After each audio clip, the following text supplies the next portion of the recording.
Got to 20 out of 20, but the end boss, yeah, the end boss I'm sure will be quite a challenge.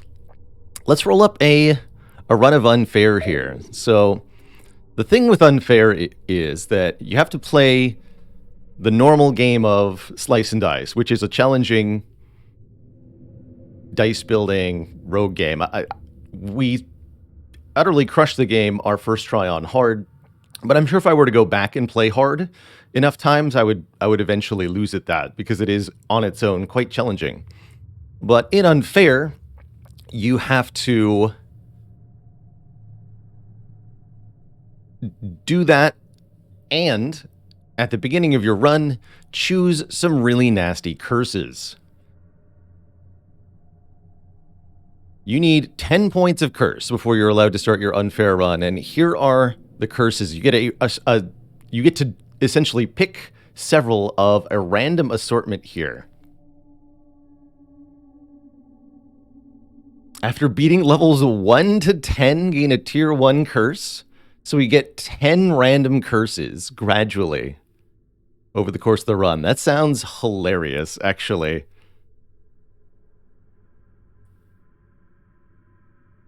Deeply tempted. Bottom death.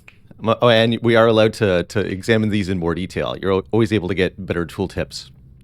No bottom hero. We just have 4 heroes instead of 5. Monster health. All monsters +1 health for each 3 base health. That is the worst. That is a huge amount of additional monster health. Everything gets 33% more health, including the tiny little enemies that have small amounts of health in the first place. Horrifying. Like a gnoll, for example. A gnoll would have 4 health? Heck no. Sandstorm Plus. For only 2 points, at the end of every second turn, all of our guys take 1 damage.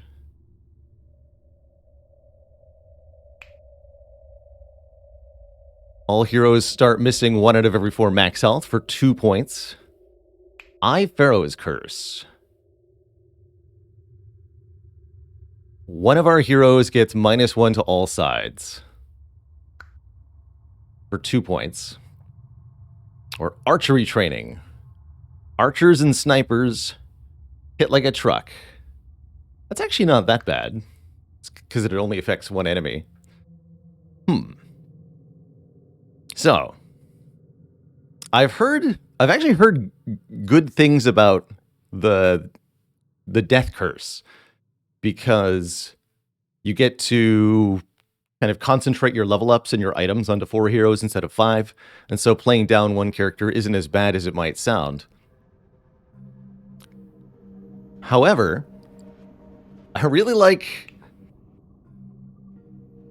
rolling random here. Let's see just how bad it feels. We'll play proper Slay the Spire Ascension mode, where you just stack a whole crapload of tiny modifiers, and we'll see how bad it is.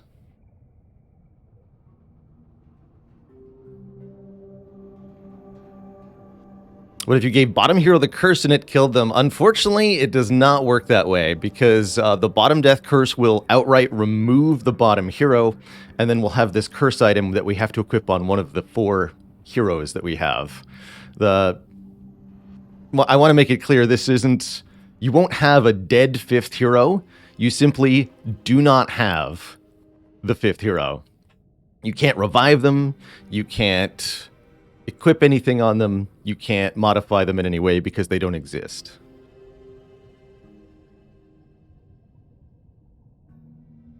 So do I want to try taking Sandstorm? I guess Sandstorm is probably better than starting damaged, because starting damage applies the damage immediately. This actually requires until turn 2 onward. Let's do Sandstorm Archery Training. I think that's what I want to try here. Just a whole bunch of small penalties. We'll see how this goes. So, welcome to our first fight of Slice and Dice. There's no narrative here. You're just thrown immediately into the action. We have 5 essentially D&D characters here. The Scoundrel, who and we can examine each of them to see their dice here. So these are the 6 faces of a 6-sided die laid out in a cross pattern, so that you can see them all at once. Scoundrel almost never does anything successfully, but does have some cool utility. The ability to apply vulnerable or cleave, a good recipient for certain items. Fighter is pretty basic. He does sword or shield, not much of either. Defender does mostly shield, sometimes sword. The Acolyte has heals. Heal 1 cleave, interesting. Or heal 2 and grant 2 max health, so you can overheal. The ability to give us mana, and she provides a spell, which heals 1 to all. Okay, so we heal to all, which is quite nice. Note that your starting classes are very random in this game. So you just from floor 1, you can have quite a lot of variance on your run, based on what classes you rolled. Oh good, we have the flare spell. Alright, that's encouraging. Can't generate enough mana though, but I think that's what we'll do, is use flare to kill the gnoll. Oh, that's right, and I outshot a dad joke. I was thinking about weather, and then I got sucked into the game.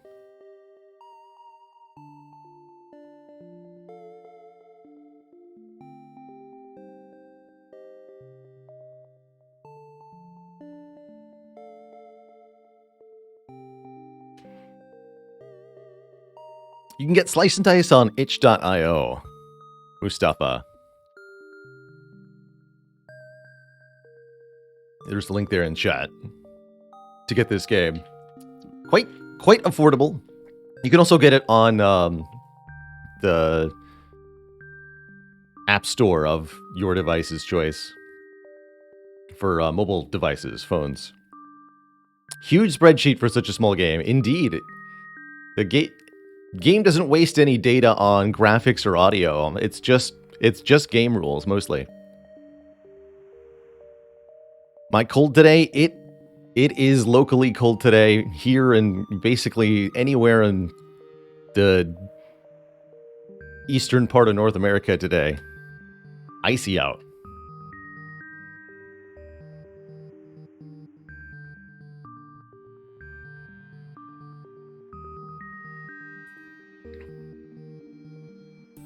And I see that I owe Twitch chat a dad joke, but there's no chance that it's going to be a good one.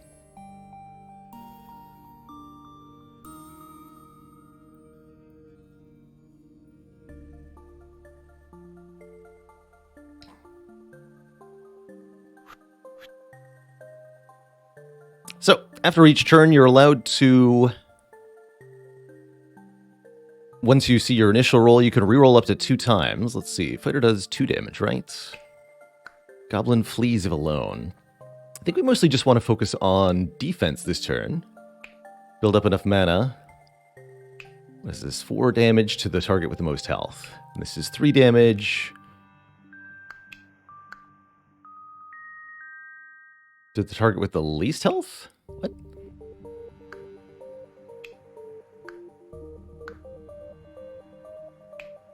Why are you targeting the defender? Is that accounting for the modification from the gnoll? Very unclear why the goblin's targeting the defender.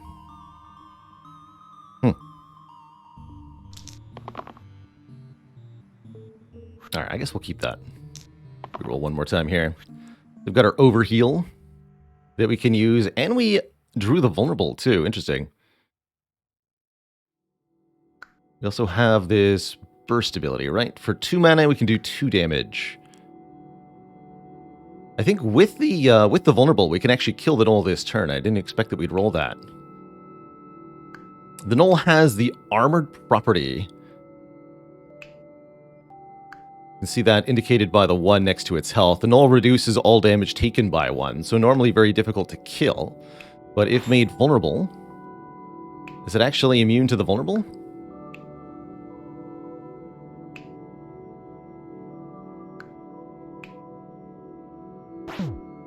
Yes. Oh wait, no, that's because that's cleave. That's not the vulnerable. I misread the tooltip. We had a different side than I thought. So this is the 1 damage cleave, which means we just hit the goblin for 1. So that means we could actually kill the goblin. I think that's probably the right move then. Let's do that. Blap. And then we can just block the gnolls thing. That should be no problem whatsoever. I like this game gives you unlimited undos. Allows you to learn game mechanics dynamically, just like FTL, but you can do it as many times as necessary.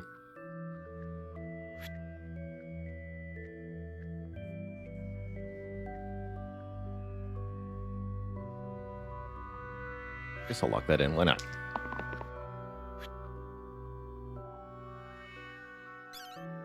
You can bank up to 3 mana between turns. What we'd like to do is save up for Flare here. I think that'll be the easiest way to finish off this Armored Gnoll.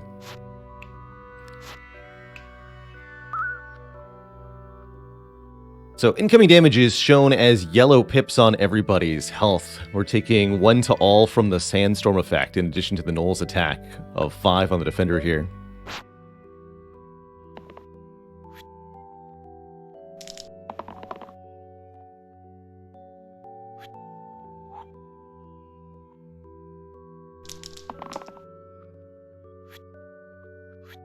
Here's the mana we needed. Okay, and I guess the rest doesn't matter. Blah. Alright, so we get a level up and a curse. Oh, I get to choose? Oh, this is going to be easy if I get to choose.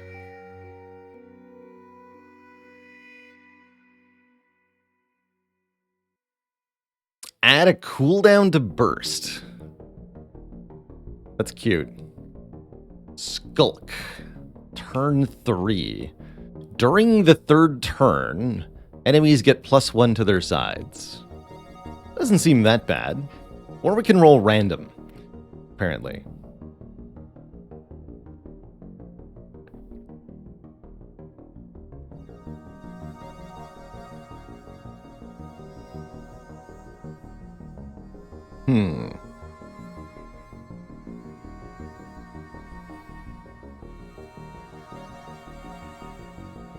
Adding cooldown to burst seems kind of hilarious. Not most, but some spells in Slice and Dice are reusable, meaning that you can, if you can generate a lot of mana, you can use the spell over and over again. Putting a cooldown on burst means that it can only be used once per turn, which is mostly what you do with burst. Is use it once, maybe twice per turn. And as long as we can get any other decent spell, it shouldn't be a problem. I'm going to take the burst cooldown. And we also get a level up. So our options are to level up the fighter into the sinew. 4 damage, replace all sides with blanks next turn. Block 2, or 1 damage, cleave, and chain.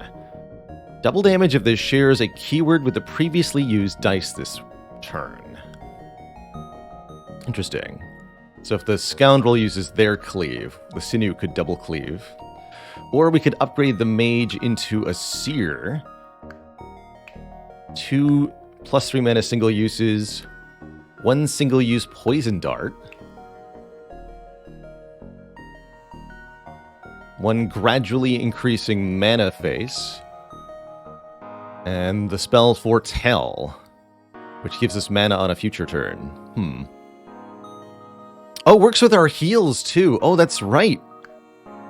Okay, let's try out the sinew. I don't really like the exert ability, but you can think of it as doing 2 damage for your turn twice, except you get to do it all on 1 turn, which is really, really useful because it makes it much easier to prevent enemy turns from occurring. So you can borrow from a future turn in order to negate the enemy turn. That's a win-win. Let's take the sinew. Alright, we don't have any items yet. We'll get an item on odd-numbered levels, and a level up on even-numbered levels.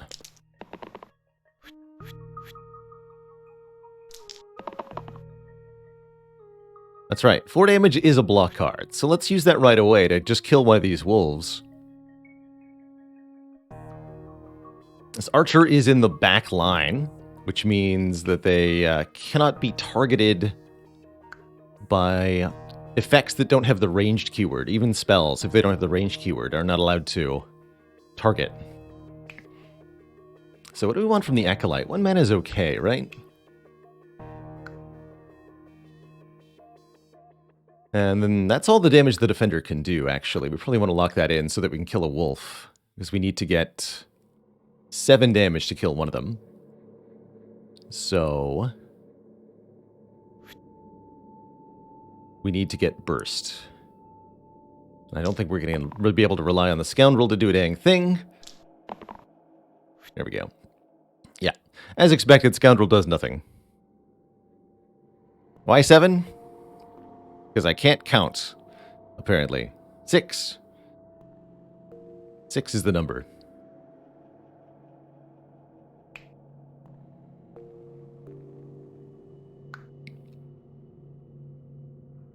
So we can actually... Yeah, and we can't even stab the archer. Could also save this energy for a heal next turn, but no, we need it to get the kill. So our options are... We prevent 3 damage across 3 characters, or 3 damage to the Scoundrel. Unfortunately, we can't do anything about the archer targeting the sinew.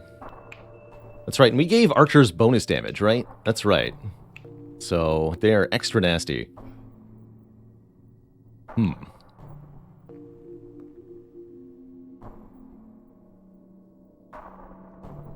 Let's prevent the damage to the Scoundrel.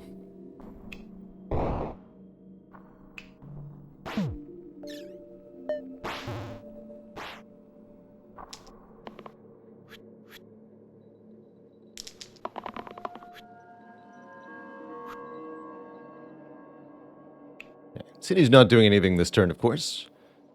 Heal Cleave might be a nice thing to have this turn. Although if I can roll 1 more mana, we can use Flare. And there's no miss on the Acolyte, so let's try to roll that 1 mana. And this is the shield 2 side. Flare does 5 damage. We're actually probably not going to be able to kill the archer. Mage is overdying by 2.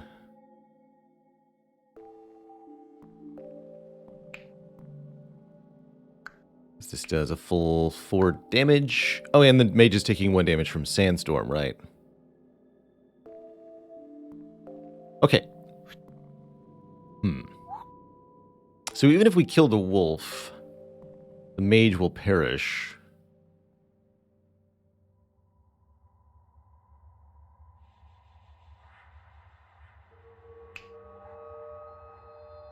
This would be a lot easier if the Scoundrel would do literally anything. Let's roll them all. Okay, we do get the flare.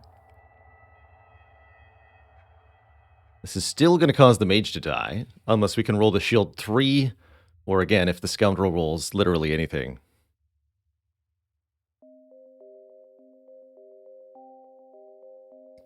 We can also use burst for block, that's true. Keep the mage alive, maybe that's the better play. Oh, hey, we actually do something with Scoundrel. Good job, Scoundrel.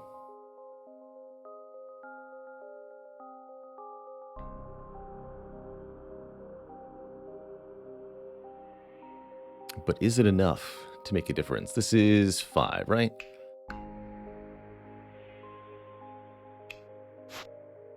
If a character is killed, then in the next combat they'll have half health at the beginning. Otherwise, all characters are healed to full at the end of combat. Is your starting team always the same? No, it's quite random, in fact. Which means there's a lot of variance right from the get-go in Slice and Dice.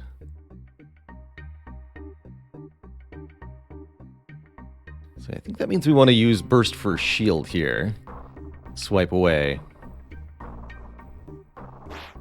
Okay, yeah, we'll do that. Keep Mage alive like that. We could also do a heal one next turn if necessary, but I'd rather just bank the energy here.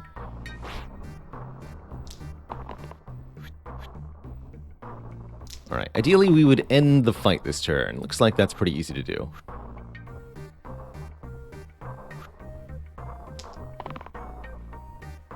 Yeah, super easy to do.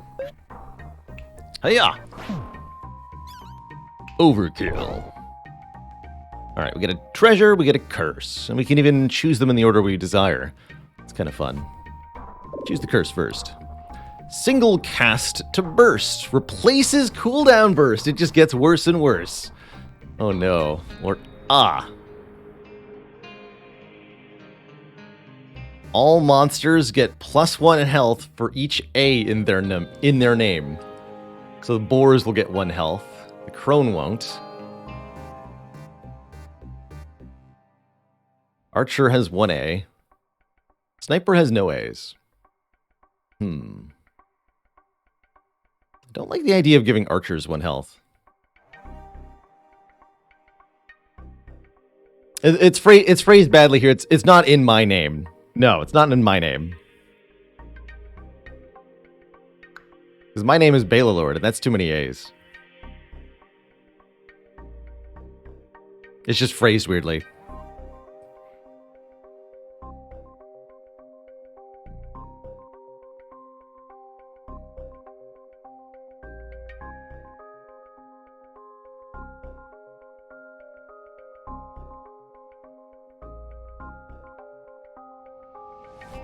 It's really not that bad, actually. Archer. Let's go random. Give me the random. The 4th dice you use each turn gains single use. Okay. That's not too bad. That will gradually replace our sides with blanks, but not in a particularly bad way. Ah, the worn arms. I was hoping we would see these. Cloak replaces the middle side with dodge. Interesting. And we can look at everybody's faces this way. So everybody has something on the middle side, but I think the worn arms are excellent for Scoundrel here. Replace the top side and bottom side with damage 2 and shield 2. Yes, please. So that the Scoundrel goes from Bupkiss to awesome. And that would allow us to, if we want to, keep Scoundrel as an unleveled dice for a really long time. Because this 1 damage vulnerable is a very, very good dice face that we can abuse for a very long time. To Kit Bus.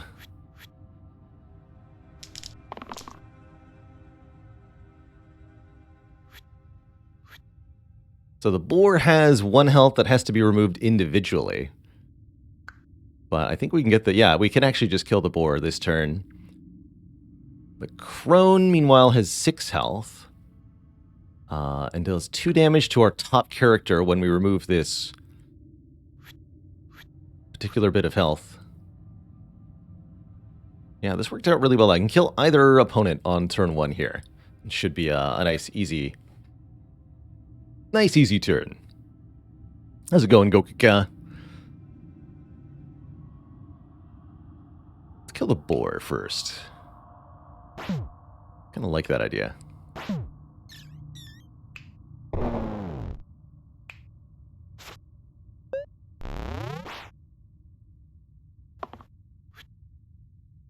poisoned apple.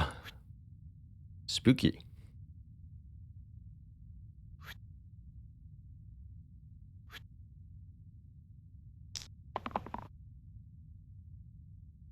What do I actually want? I guess I did want the mana from the healer. Good. That's what we got.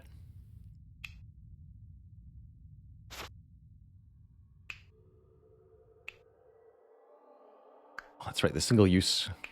I forgot about the single use ordering on the first turn there. To keep that in mind for next one. That'd be good on the Sinews attacks, actually. If we order that 4th. Since we basically only use those once per fight anyway. For the most part.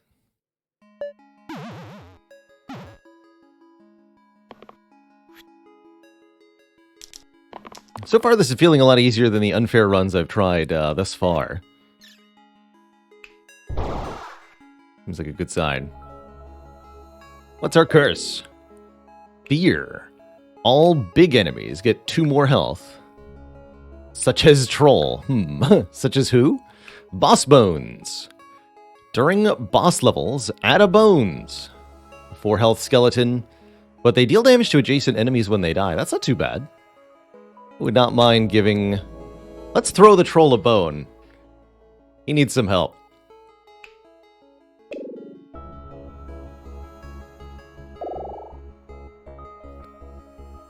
And we can level up to Disciple or Fiend here.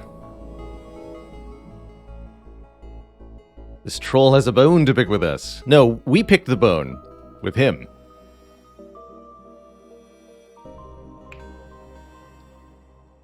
Heal 2 double use.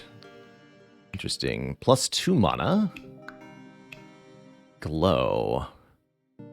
Replace blank sides with heal and shield 3 this turn. Oh man, that's a cool spell. Especially considering one of our curses.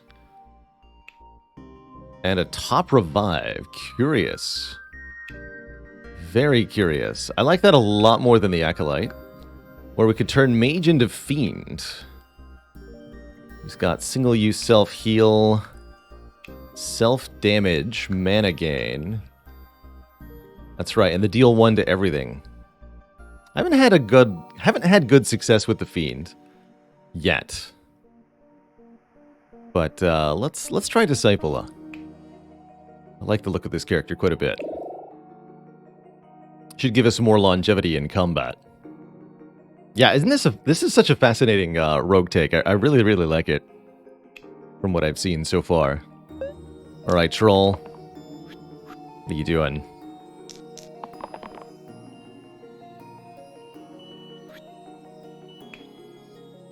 So this is 3 damage to both sides. Troll's going to heal at a rate of 1 per turn. That's not too bad, thankfully. Do I want the heal 2 on the... shield 2 on the scoundrel? I guess I will take it. Decent enough dice face. We actually get enough mana to use Flare. We'll make the shield on the scoundrel the single use.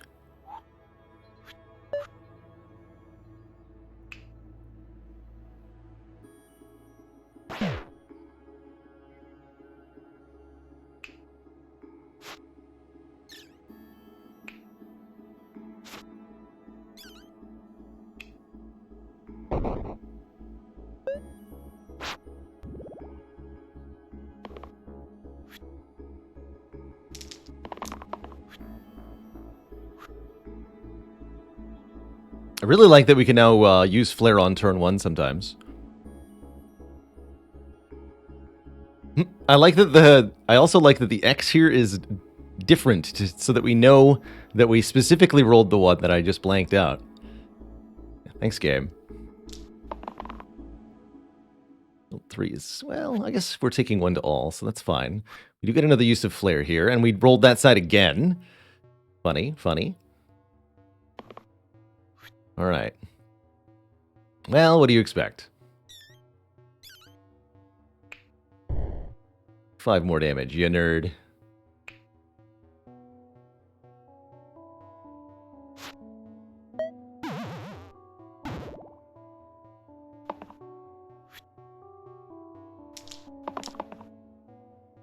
Was the broken mana symbol in my mana bar there? You can only retain 3 mana at the end of your turn, so if I didn't spend some of that mana, I was going to lose it. Hey, we actually rolled the double cleave combo. Cool. I'll take that. I'll take that.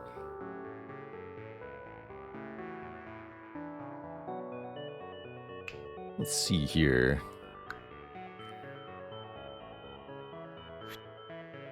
6 health on the troll. This is 4 damage, so if we can get 2 more damage, we can finish it off right now. If I can't, though, we're going to have a problem. Disciple has no whiffs. She does have a whiff. Okay, keep the double heal. Fair enough.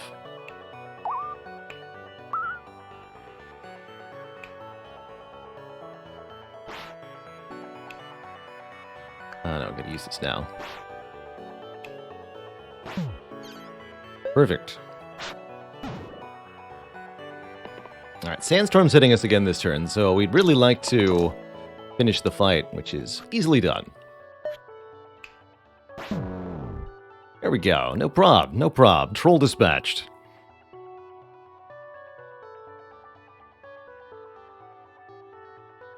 Can I use the Exert on Sinew to consume the single-use thing? That would be... It kind of mitigates the downside, right? Because if I'm using the side with Exert, then I'm blanking out all my sides next turn anyway. But I think that when the next turn ends, then the 4 damage Exert side will be blanked out, and I wouldn't be able to roll that again. Bosses get 2 shield to all enemies. Okay, so the bones will start with shield 2 as well. That's a little spooky. Doom. At the end of the 8th turn, deal 8 damage to all allies. That seems kind of spooky. Don't like the idea of being doomed during the final boss fight, but of course the corollary to that is that if I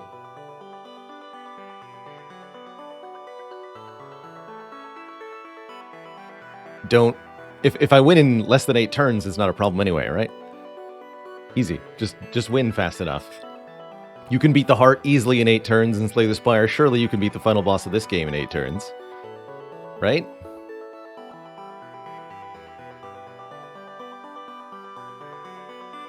And with Sandstorm, honestly, we're kind of under that same kind of timer already, so I really don't mind it that much. Sure, I will willingly choose my doom. Let's do it. We get another item, Square Wheel. Replace the 3 right sides with gain 1 reroll cantrip, blank and blank. What a strange item. So what that means is that we take the middle side and then the 2 sides on the right here. We turn the middle one into a reroll, and we turn these 2 into blanks. So on some of these characters, the downside is really not that bad.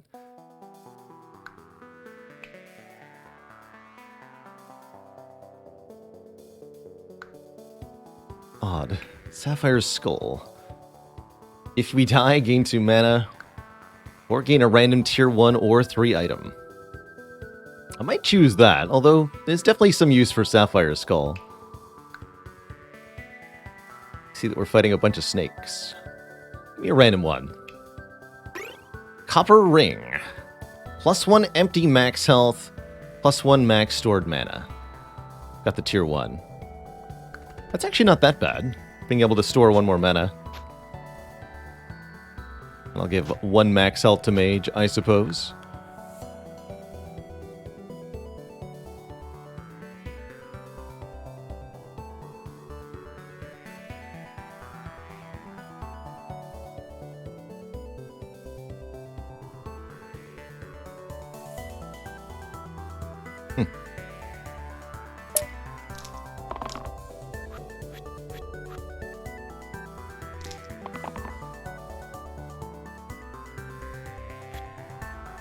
Oh, we got the vulnerable finally. Cool. So what is the vulnerable? 5 damage to adjacent allies upon death, if we can kill the barrel. Seems pretty good. And the Sinew would make that really easy. Let's re-roll these 3 characters then. Keep these 2 locked in. Not that, that's for sure. We'll lock in the block 3, though. Okay, we did get the mana required, so we can kill the barrel. Good. Flare does 5 damage, that's right. So how do we want this to go?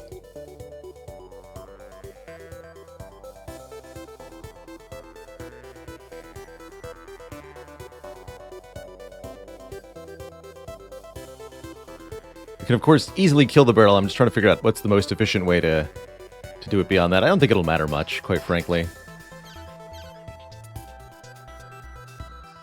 I think we vulnerable one of the snakes.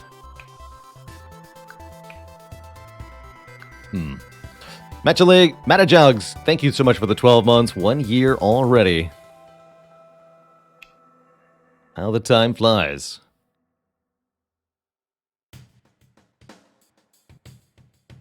Oh, here's how we do it. We vulnerable this one. Cleave here. Too easy.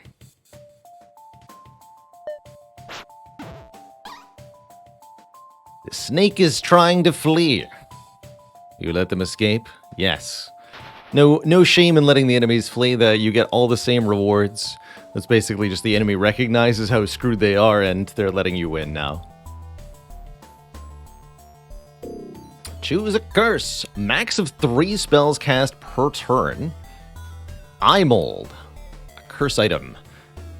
All sides get -1 this fight after use. That's actually not too bad, because we could use that with the curse to sort of negate it. The other curse. Any reason not to let them flee? Achievement progress, potentially. But that might also be a reason to let them flee, is achievement progress.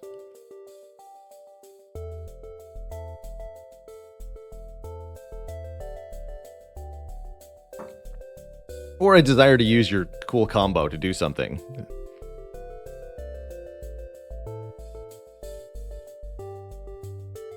Let's take the eye mold.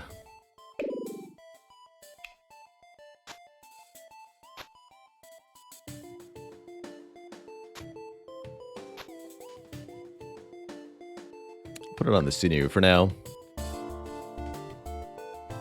Sinful Archon, thanks for the 2 months. Long-time YouTube lurker, finally able to catch the stream regularly. You're heckin' welcome for the awesome content. So we can upgrade the Scoundrel into a Juggler. Ooh, they've got Cantrip on all of their stuff. Okay, so they'll just do things passively while we roll. Very curious. Or Defender into Cleric can now gain mana for us. Heal and Shield 2. And Cleanse. Ooh, I really like that as a gray character. The Cleric actually does lose a little bit of health. But healing and shielding at the same time, I like it.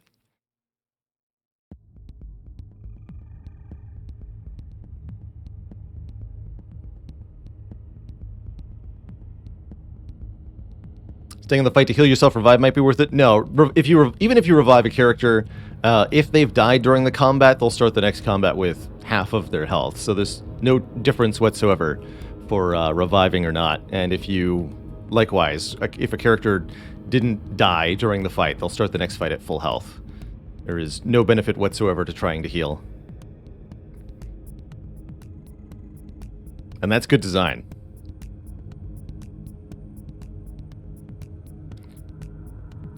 Triggering on roll counts as a use, so that might cause the juggler to blank themselves out. Interesting.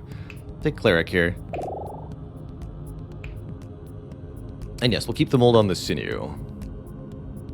So we've got Bandit, 2 Goblins. Goblins flee if they're alone. The Bandit will flee if an adjacent monster is overkill. We should be able to get overkill pretty easily with this party. So all we have to do is overkill one of these goblins and we can get the bandit to go away.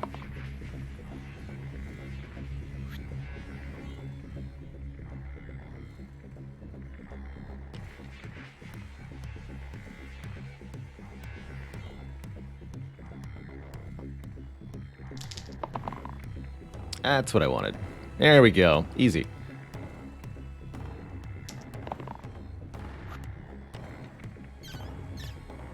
So we'll use the sinews thing fourth. There's no point in... and then we just cause the decay side to also be a blank side. Easy peasy. So bandits fleeing. We're going to kill... I guess just the bottom goblin.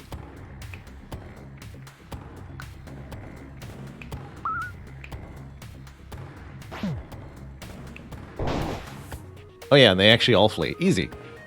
Easy peasy. Because when the But one goblin is overkilled, then the bandit flees, then the remaining goblin flees because it's the only creature left. Easy. Easy. Let's take a new tier 1 curse. Item, Broken Heart. Immune to healing. -2 max stored mana. It's actually not that. That would mean we're at 2 instead of 4. I don't hate that. Or a random.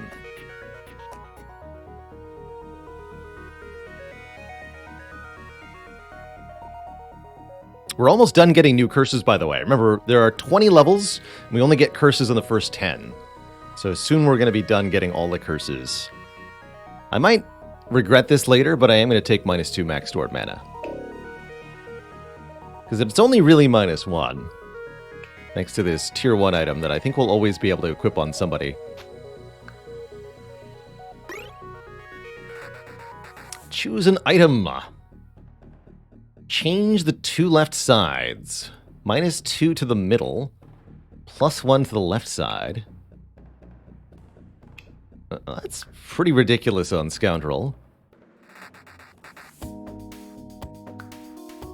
With a Pure Heart Pendant. Place the middle heart with Heal 3 Cleanse. Oh man, that makes Scoundrel really strong.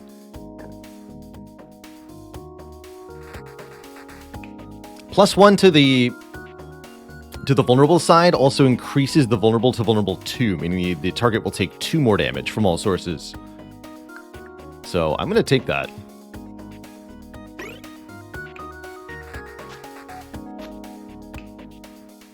+2. Do I play any chess? Only very casually. With in person.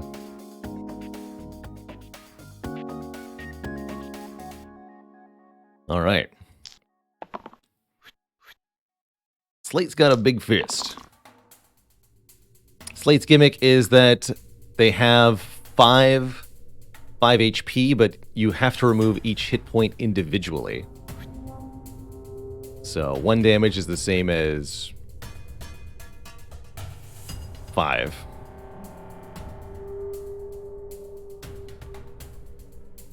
And I don't think vulnerable can change that. Do we want to keep shield 2 here? Not really. What about the cleric?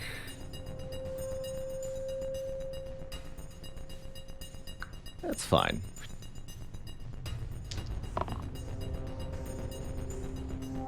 So this is a 0 damage cleave, curiously.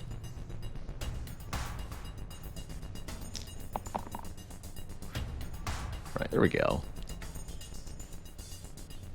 So I could outright kill the bandit here. I think that's probably the easiest thing to do.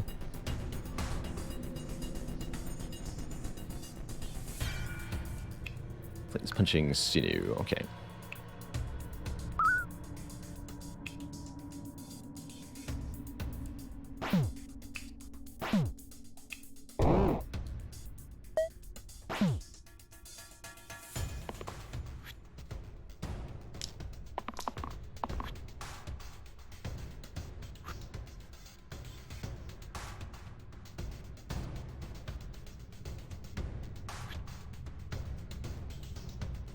Cleric to heal and keep the disciple alive looks pretty good. Try to do better mana from the mage. You just want to use burst on the slate repeatedly here.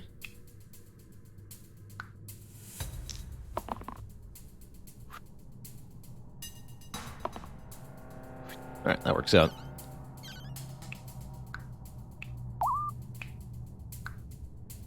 Hold on. Make that single mana, single use. There we go. And then we just need to do 3 damage next turn. Should be easy. We remove all their slides, would that make them a blank slate? Oof.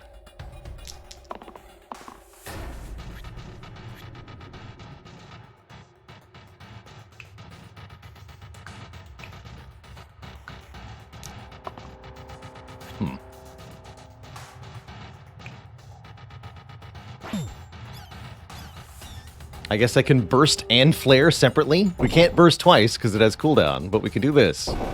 GG. GG. The Slime Queen. Level 8 is our second boss here. Definitely a little spooky. What's our curse? Arthritis. Tier 3 heroes get -1 max health. Or the D4 item. Replace the right side with 1 self-damage cantrip. Oof. Ouch. Owie. My thoughts on Slice and Dice so far? Absolutely, absolutely love the design of it, Yake. It doesn't include anything unnecessary. It's just a bare bones, very deep and thoughtful, random generation and tactics mix with some really delightful pixel art. There's just so many different characters and items and such, which makes it very, very replayable, even as the base gameplay is quite fun. No unnecessary fanfare. Well, I certainly don't want that. Let's get Arthritis here. We don't even have any Tier 3 heroes. Yet.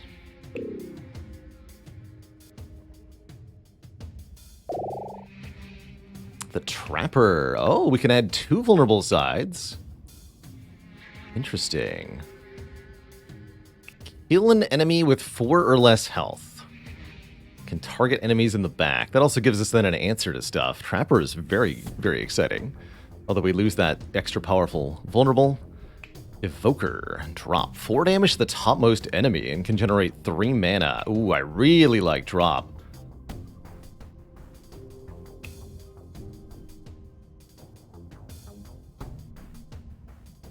Yes, I very much like drop. More economical than Flare. And giving us a bit better mana generation. Hapfee, thanks for 15 months of support. We could even eventually give the Sword and Board to the Evoker. Let's upgrade to the Evoker.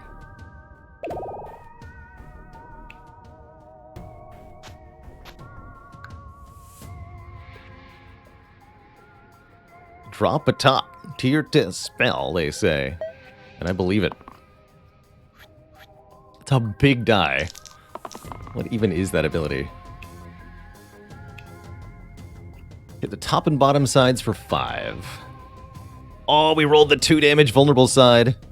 Oh, good lord. Did we just... Did we just win?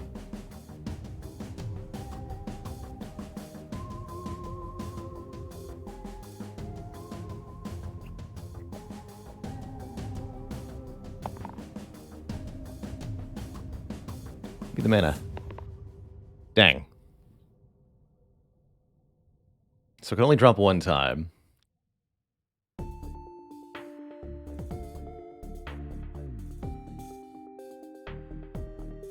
We can burst. So I can do 2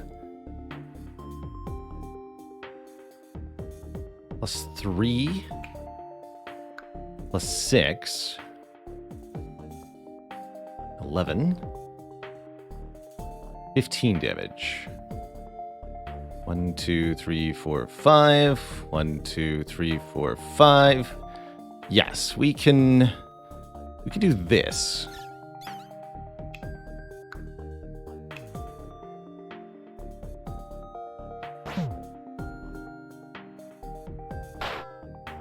Oh, it doesn't take bonus damage from that. I think we're still there, though.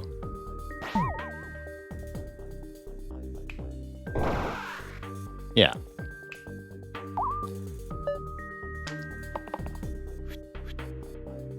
Just kill the boss on turn 1.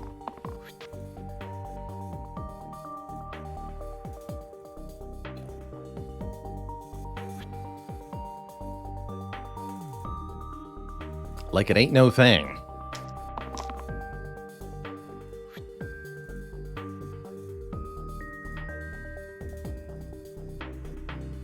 Although it'd be better if I could get some actual damage this turn.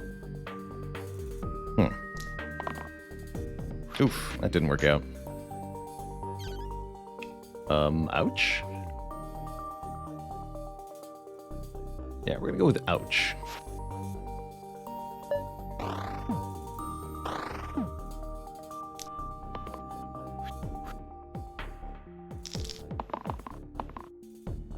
Oh yeah, I could have used glow there. I actually forgot that this was a thing. Heal and shield 3. That's right. That is a thing.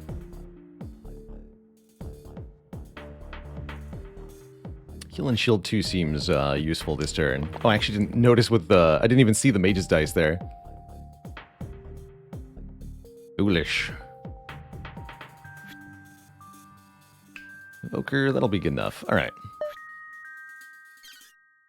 Got 5 mana to work with.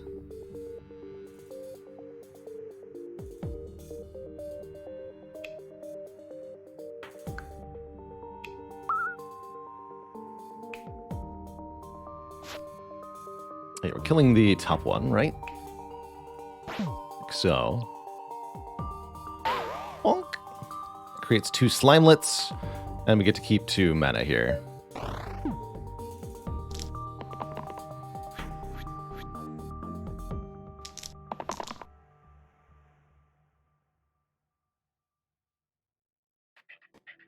So we could use the glow spell here to do some nice stuff, but that's only going to buy us time, and remember that time is against us.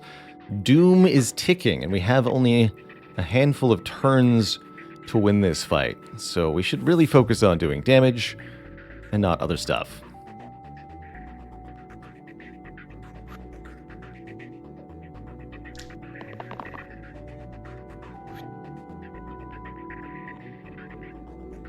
Cleave chain. We don't have any other cleave anymore, right? Just the weird blank side. That's right. That's still decent. Mana is the only way for the cleric to contribute damage. We'll have to do.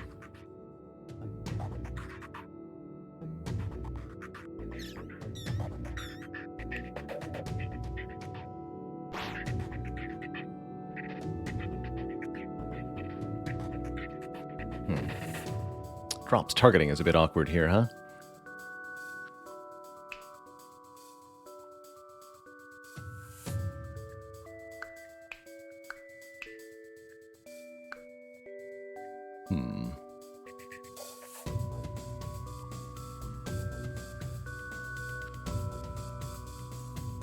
Actually.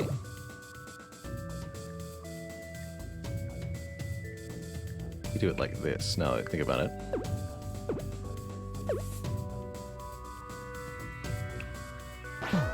Should kill the slimelets first so that we can drop the Slimer here. Yeah, that feels better. That feels more correct. I think that's going to allow the cleric to die, though, huh?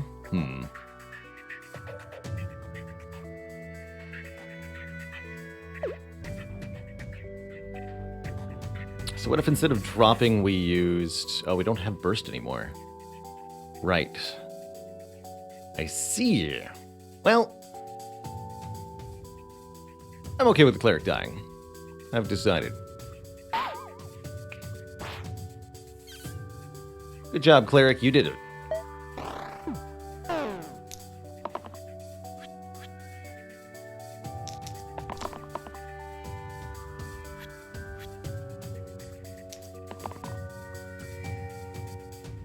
Seems like it might be very helpful.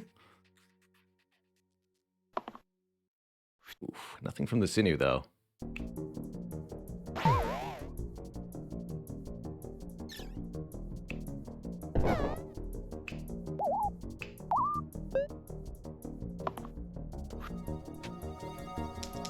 Is this the Doom turn? No. Okay. Good. Very good. That this is not the Doom turn. Alright, no, we gotta kill. Alright. Whew. That was tough. That was definitely tough.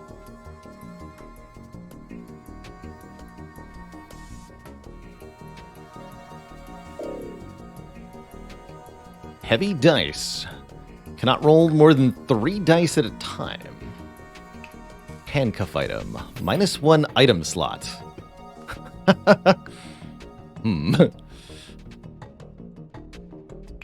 How many items do I have? It's actually not bad currently. That just means that one of our characters can't have any items. And that won't be a penalty for a long time. Heavy dice is really not that bad either, because we're very likely to want to keep one or two things. This is not the in-game music, that's correct. This is the music from FTL Faster Than Light. I think I'm going to try these handcuffs. Natural. Place the 2 right sides, blue hero only. Place the 2 right sides with +2 mana, really good for the evoker. Or the dueling pistol. Add duel to the left side. Double damage versus enemies targeting... No, let's take the natural. Quite like that. Beautiful.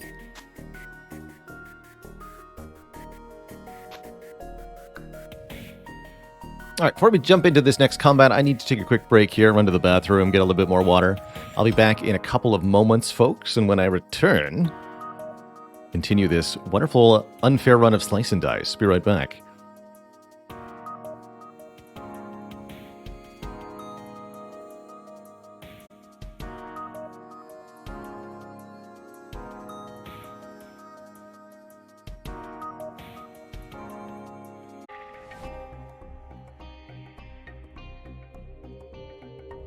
All right, thanks for hanging out and waiting, folks. Wanted to fix myself a cup of tea. Good old peppermint.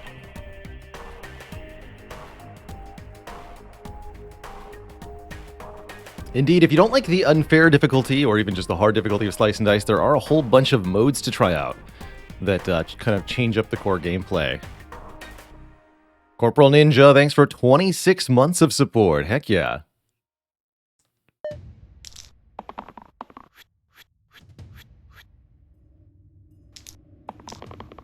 All right, these are the dreaded snipers. We gave snipers bonus damage.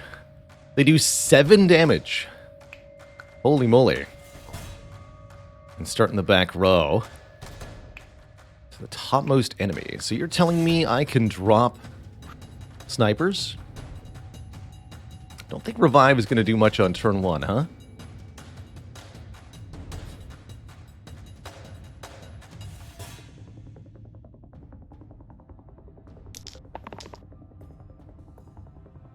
It's a pretty good turn from the scoundrel.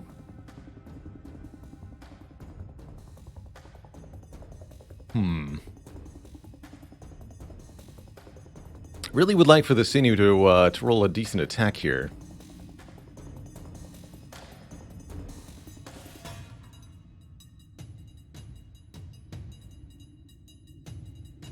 Problems for future Baylor have arrived. They sure have.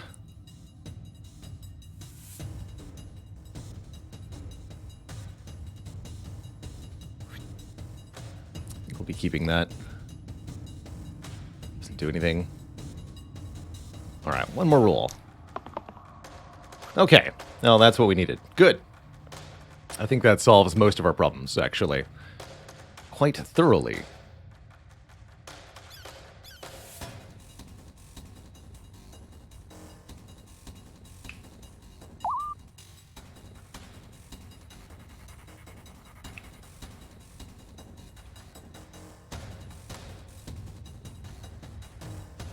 So what's the right way to do this? I can drop the top bones. Use the Sinew to kill the bottom one. That exposes the snipers. Or what if I use drop on the snipers? Does this work out the way I want it to? Yes, sort of.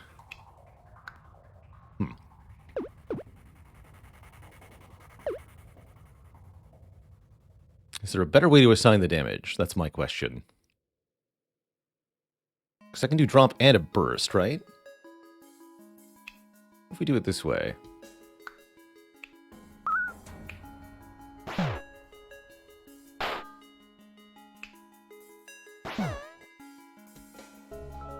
Aha!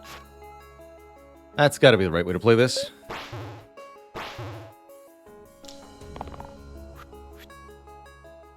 Plus 12. Oops. Try not to die, scoundrel. Good luck. Good luck. Just need to do a teensy bit more damage. That'll do it. Boop. No problem. Problems for future Baylor have departed. And this is our final curse. The last small curse that we add to the run. Bottom poison. Bottom hero starts poisoned. All heroes replace the rightmost side with blank or something random. Those are all kind of spooky. I suppose bottom poison's not that bad.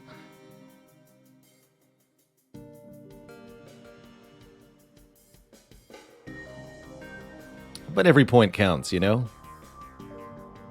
Definitely not keen on right blank, even though actually 4 out of 5 characters have right blank. And actually, does the item override that?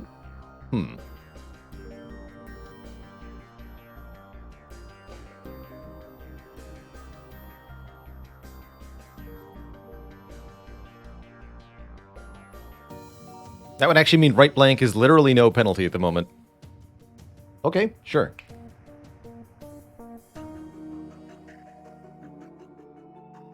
The nothing curse. Let's confirm. Yeah, that didn't change a thing.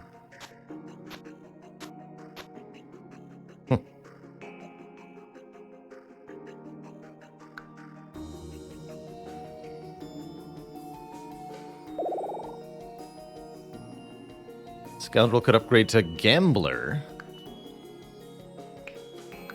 Would have 6 damage.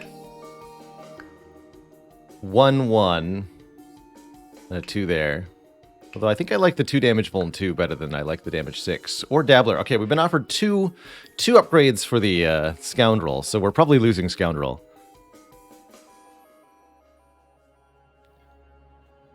Dabbler's kind of nice as a way to gain more mana. We are allowed to refuse the upgrade, but the same thing could happen again, and then we're just missing out on character level ups, and I really don't like that very much.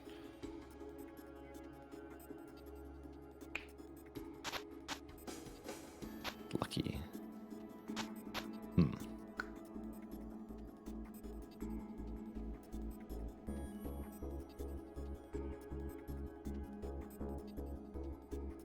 Let's go with the Gambler.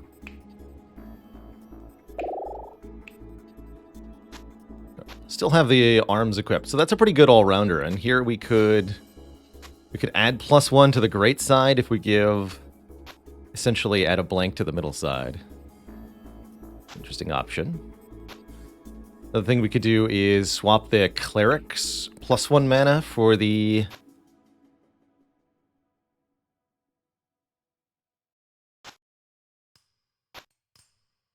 sword arms. Actually, no, we don't want to do that though. Another good option is to upgrade the cleave power on the sinew and lose the one block side that we don't even want. I actually like that quite a bit. Let's do that. Let's do that.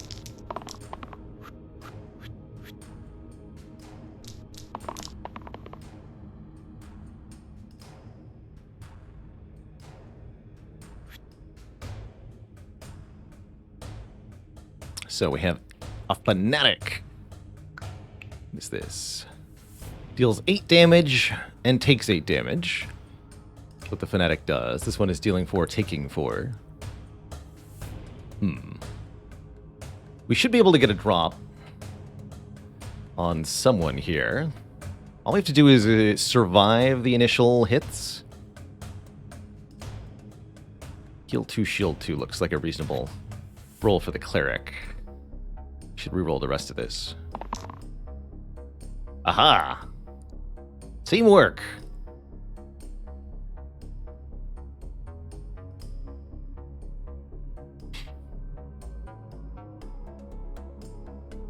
Hey there, Greens God. Yes, indeed, we'll be doing Disco Elysium later in the broadcast today.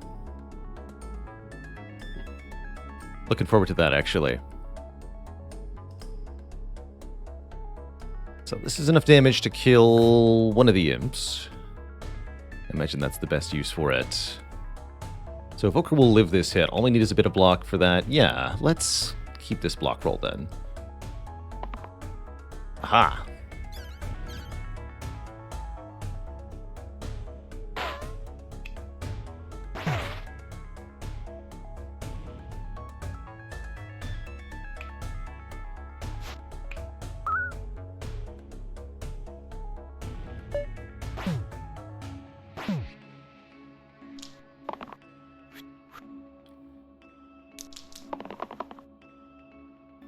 Perfect.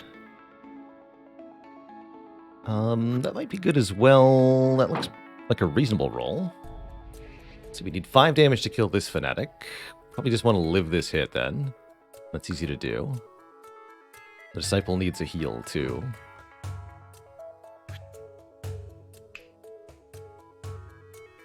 Well, let's try to do better with the gambler. Easy.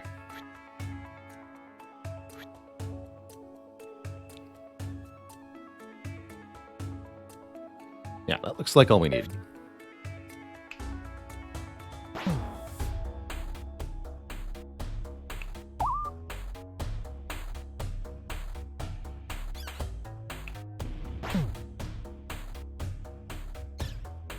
Boop.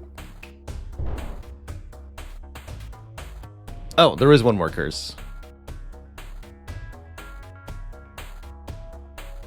Fair enough.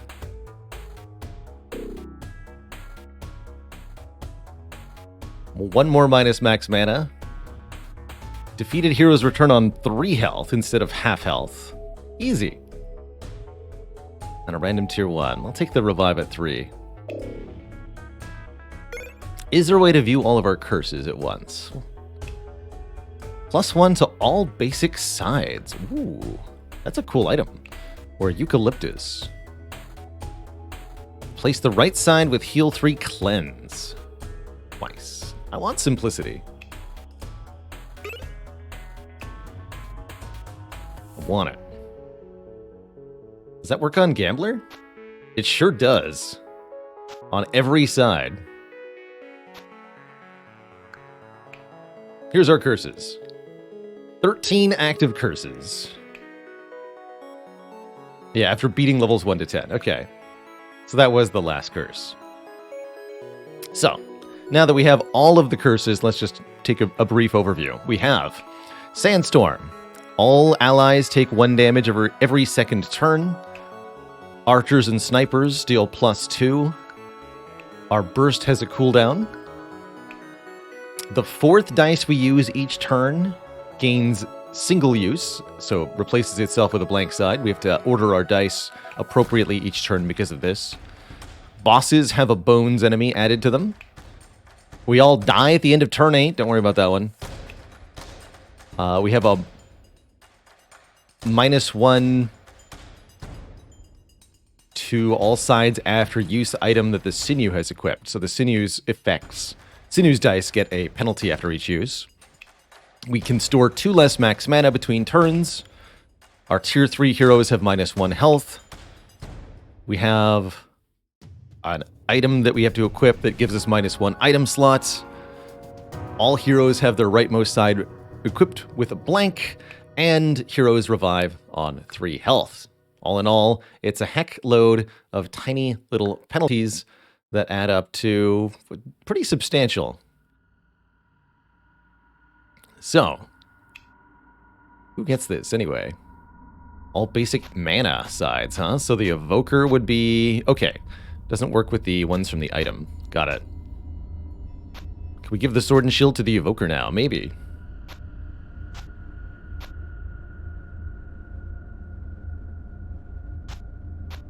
And then Simplicity here. That's pretty good too. If you change order, it works, they say. Yes, it does. That's pretty good as well.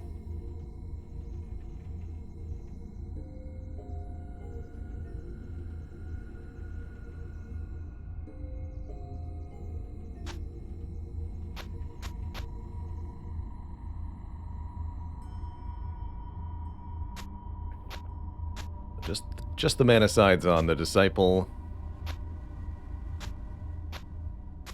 Just the block sides on the Sinew.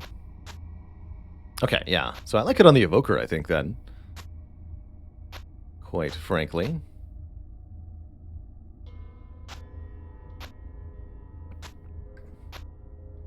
Something like that.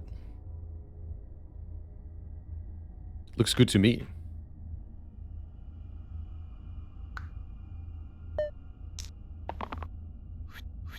Spiker plus Slimer. 100% skill. Easy every time. So, when this enemy is struck, damage the attacker for 2. And of course, the Slimer splits multiple times.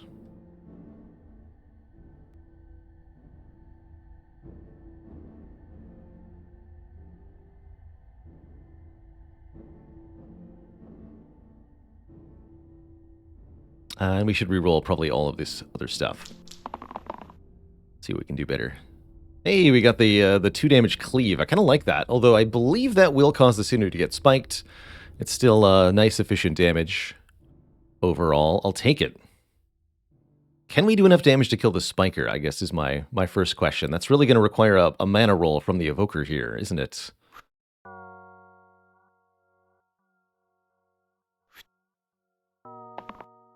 There we go.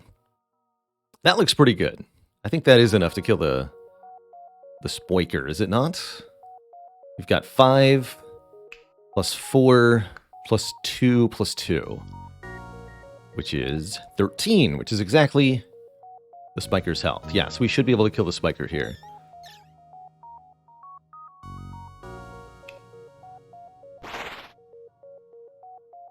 Actually, wait, whoops, order there. This first, then this. Ouch!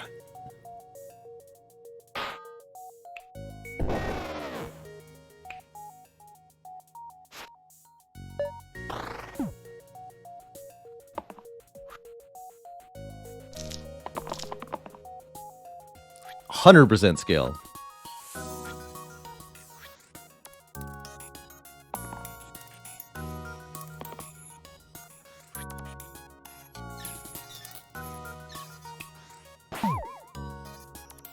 Actually, wait.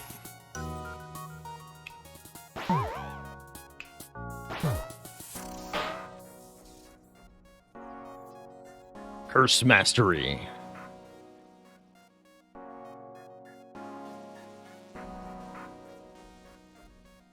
So, there's one more bones than normal here, because we've added 1 bones to bosses. This is the Rotten. All heroes get -1 max HP at the end of each turn. Well, guess what? I don't think I care about that, because I'm already dying slowly, so your stupid ability does nothing to me. However, your ability to summon imps and poison us could be a bit problematic. Overall, I'm not too worried about this. This seems like something we're already kind of well equipped for. And the bones have the perfect amount of health to be killed by drop, which is also quite nice.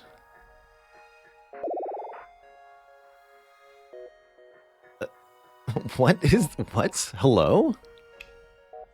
What kind of insane tier 3 hero is this? Oh, is it because there's probably normally something that is on this side that I'm not seeing? I think that's what's going on here. Or the Stalwart instead of the Cleric. Lose the ability to heal. We get Shield 2 Cleave, Shield 3 Cleanse, Shield 2 Double Use. Those are pretty good. 4 Descend. Okay, yeah, that makes more sense. So what's going on is that we can't see the good side of this character because of one of our curses. That's how they're any good. The whole point of the class is currently negated.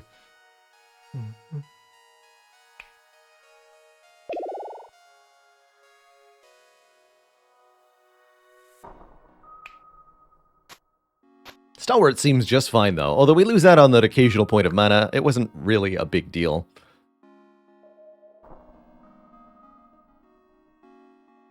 And yeah, then it seems like the focus then is to have items that affect the the other blank sides so that you can create an overall good character.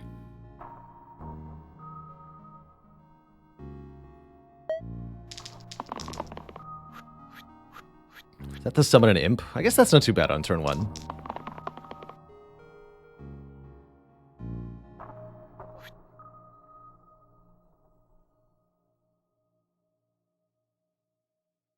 We want shield to cleave? I guess they're the same, huh? Since we don't have 3 adjacent characters being hit.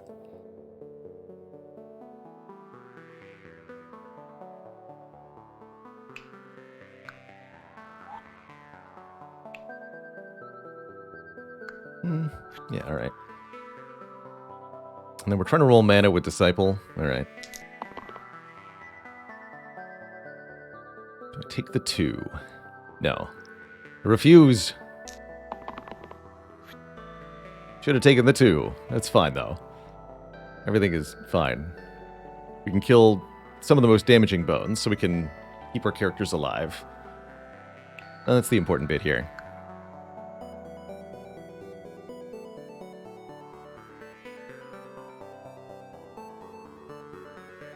Actually kill quite a few of the bones.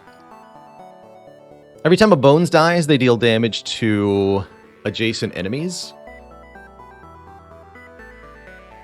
So they're kind of easy to kill in chains, and we'll be able to kill the rotten boss pretty easily as well in a similar fashion.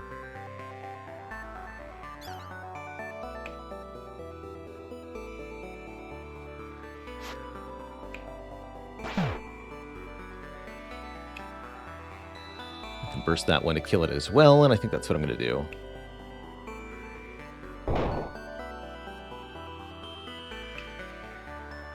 Let's keep the Disciple full health here. Strike.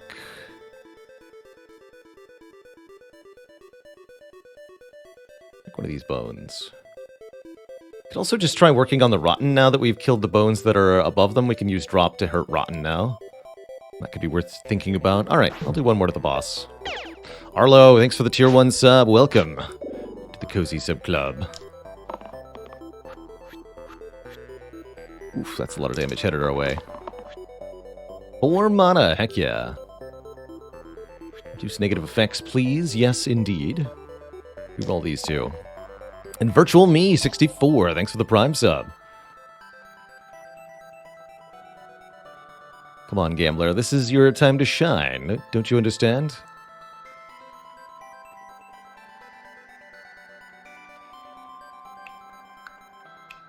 And Bone's targeting the Stalwart, huh? I'm going to lock that one in. There's definitely some uses for the heals, but I'm going to try to do better here. Good. That's what I wanted.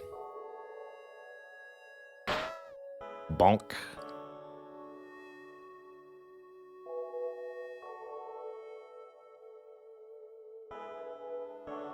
And we'll have to use Burst to shield the Stalwart if we want the Stalwart to survive. Or no.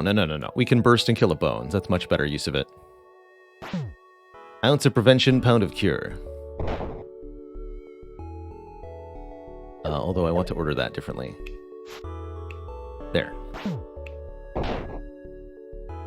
Perfect.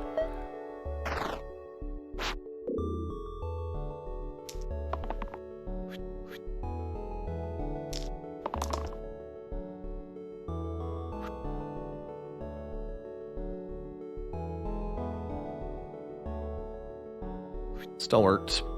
I think I remember hearing that Cleanse works preventatively, so if we block with Cleanse, we should prevent the poison that's about to happen.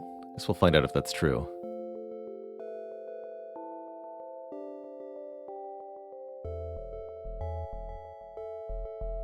We could try to do better than the heal too.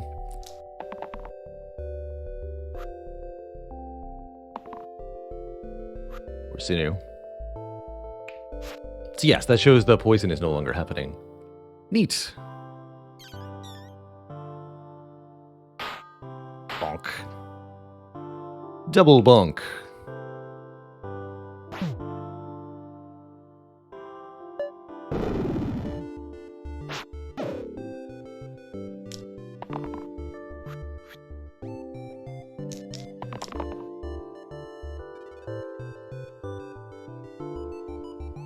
Hey, you're so welcome, Arlo. Thanks for dropping by and dropping that support. I've enjoyed the heck out of the Spire Mastery Challenge. It's really bringing new love to the game for me. There's nothing like creative use of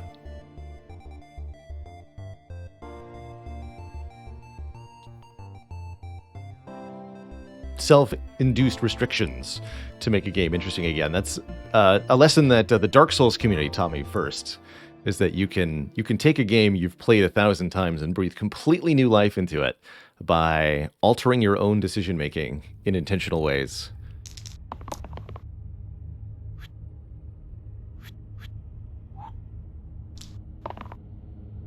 Well, that was not the right way to do that, but that's fine. Good fight. Ghosts. When ghosts lose their fourth hit point, their third hit point, they become immune to damage for the rest of the turn. So you either have to do damage very precisely to kill ghosts immediately, or you have to kill them over multiple turns. But yeah, the Evokers drop doing 4 damage. As long as we can do exactly 2 damage to the ghost beforehand, the Evoker solves them pretty well. What do we get here? Glyph of Purity. Add Cleanse to the top and bottom sides. Or replace blank sides with Shield 1 cantrip. Ooh. Does that work on the Sinew?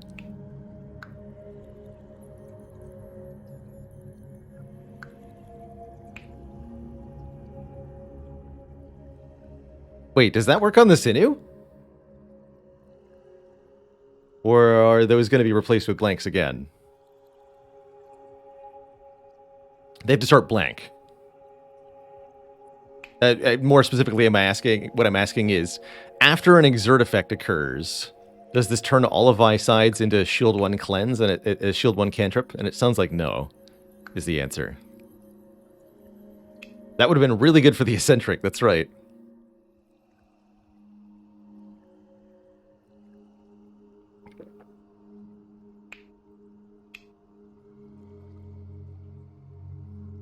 But we could put it on the Gambler, whose actual sides look like this.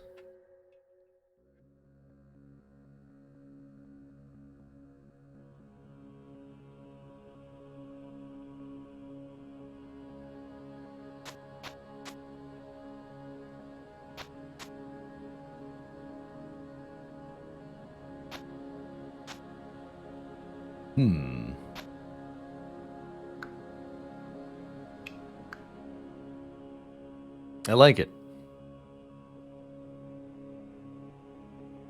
Actually, what's the Glyph of Purity on the Stalwart? Yeah, Shield 2 Cleave Cleanse would also be really good. That's true. That is true. And then we'd move to having the Disciple be the itemless character.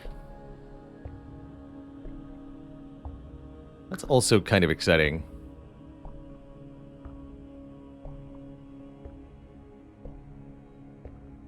All right.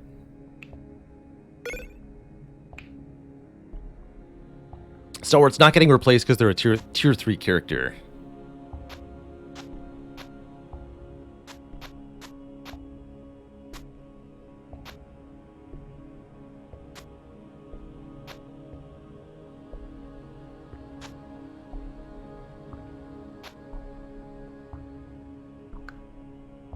Cool. Tier 3 is the max level, yes.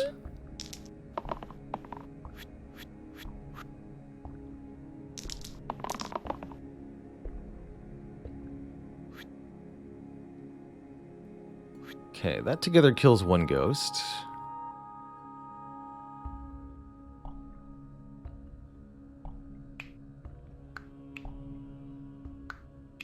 Nolan's targeting Gambler. This ghost is targeting these 2 for 4. Got it.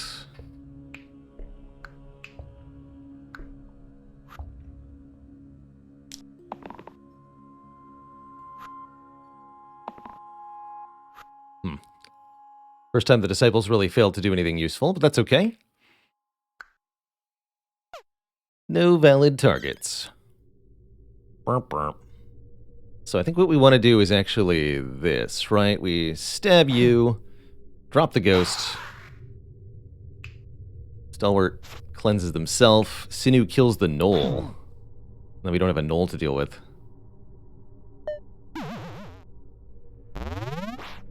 That seems right.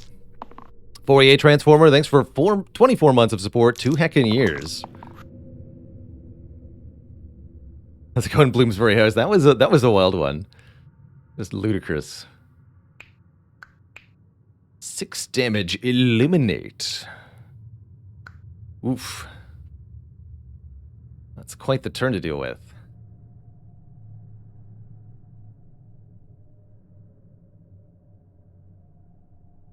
Yeah, that's going to be pretty good. Although if we're only concerned with keeping the Disciple alive, we'd rather have any of the middle 3. All right, let's try rerolling all of these. There we go. That's the best result there. 2 damage sets up the ghost to be killed. Okay, this is looking good. And that actually keeps the Disciple alive well. Good. Perfect.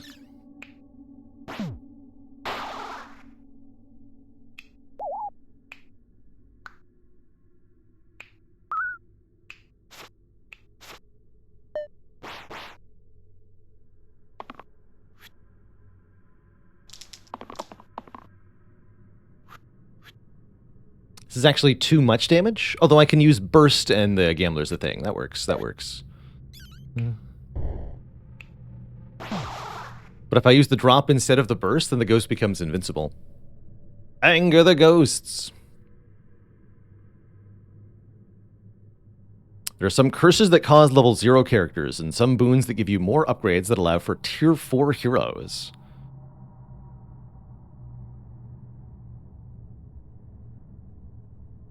Which are randomly generated. Some useless, some good. Interesting. Ludus. That's a lot more consistent damage output than the Gambler. Holy moly. 4 damage top, 3 damage bottom.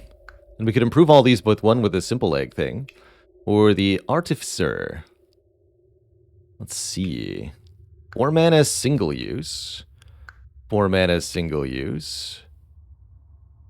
2 damage, bonus damage equal to your mana. 3 damage self-heal. And the spell, Blades. For 4 mana, deal 2 damage to all enemies. That's pretty exciting.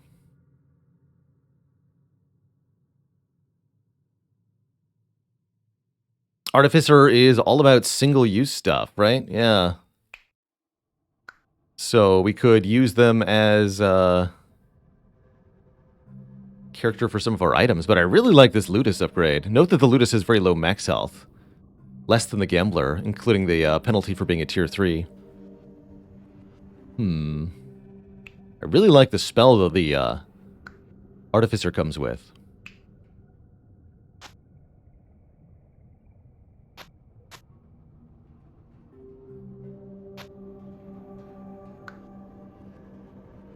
Sure.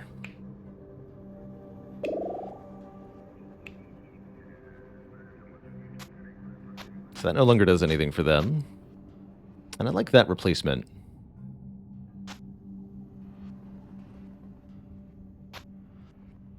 So we can up all of the Gambler's sides with the egg. Seems pretty reasonable. Alright, we've got a Slate. Has to be hit 5 separate times. The Cyclops gets stunned when you remove the middle health. And a War Chief commands the other monsters, giving them +1 to all of their sides. Spooky. Spooky.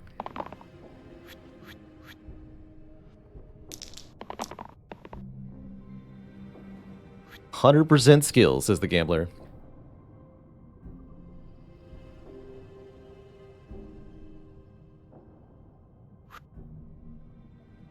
Not sure that I want this side on the Artificer. So what, 4 mana single use, which means 1 cast of Blades? That's good.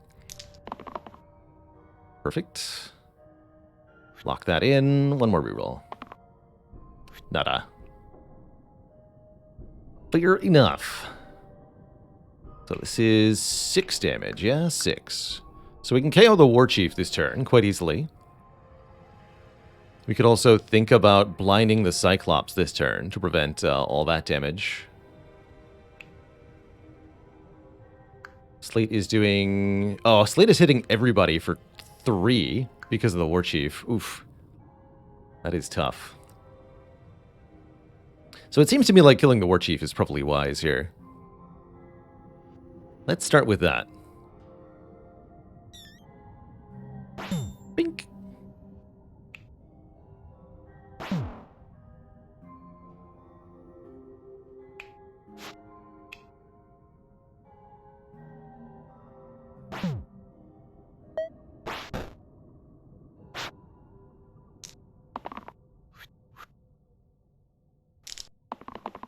Well, that's kind of horrifying.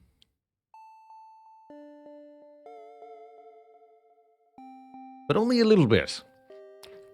Max McCat, thanks for 4 months in the Prime sub. Currently, everybody is dying.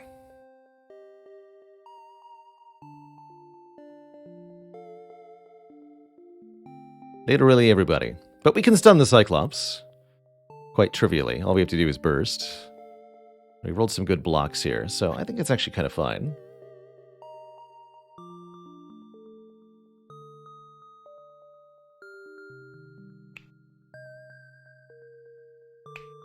That's 3 to all. Okay. So that's the reason everybody's dying. It's because we're taking 5 to all currently. Actually 6, because the curse is kicking in too. 6 to all. Ouch.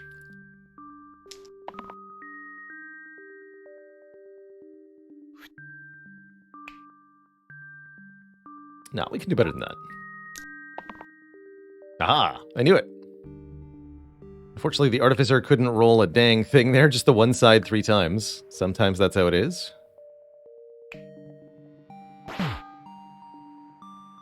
Okay, and the Stalwart can keep all 3 of these alive? No, the Disciple will have to burst to stay alive.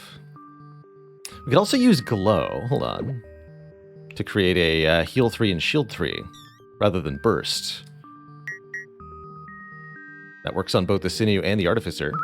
That's the first time we've used that, and it's good. Look at that, the power.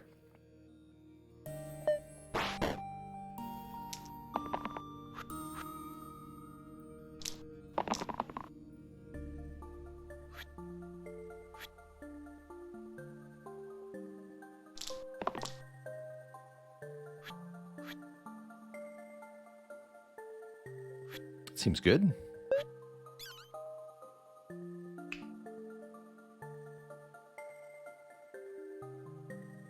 Let's kill it directly. We can do burst.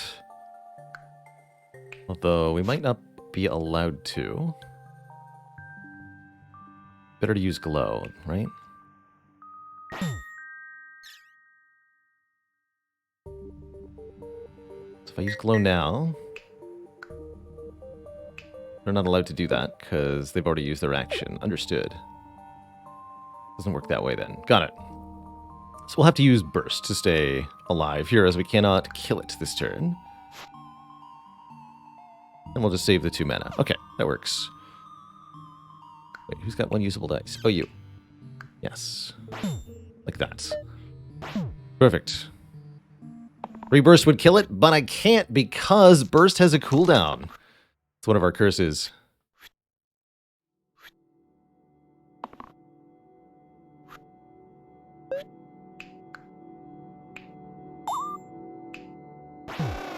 There we go.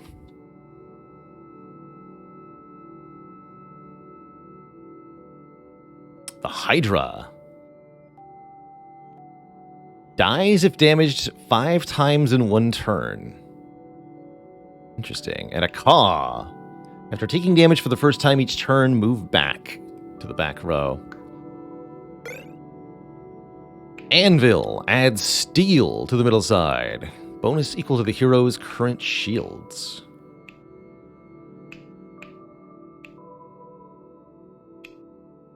Interesting. Or Spell Spark.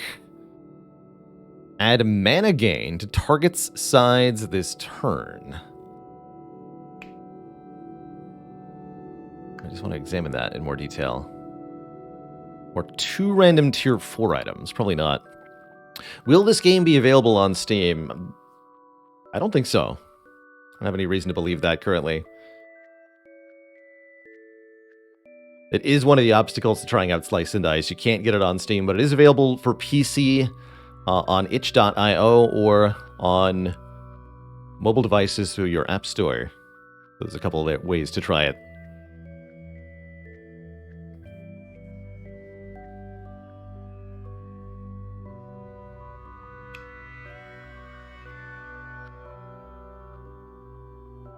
Don't have a lot of room for items. We're going to have to start discarding some of our older ones to make room for new ones here.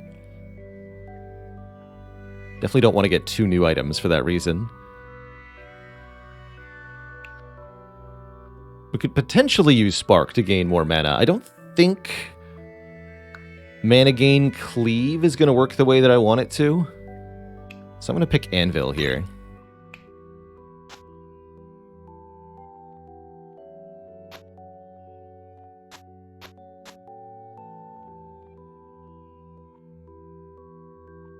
That's right, that should be going on the Artificer.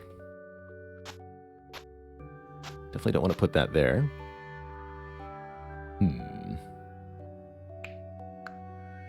Decent on Stalwart?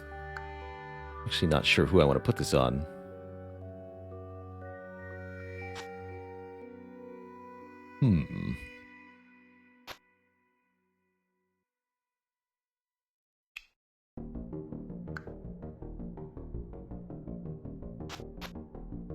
Ah, cheaty cheaty. I like that.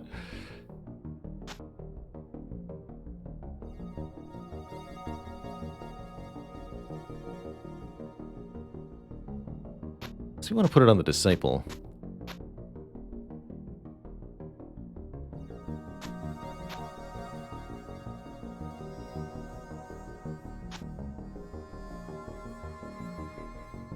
But then the Sinew has to go itemless here.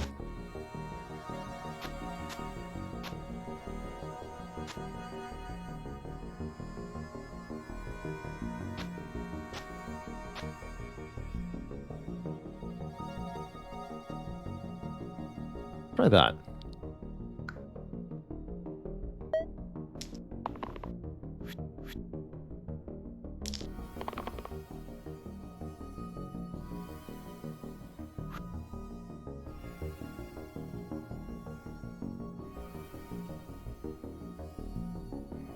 Do I have any way to do damage 5 times in one turn?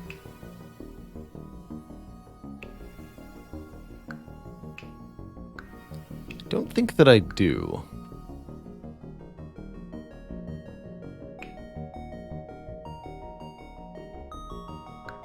Back. Tricky, tricky.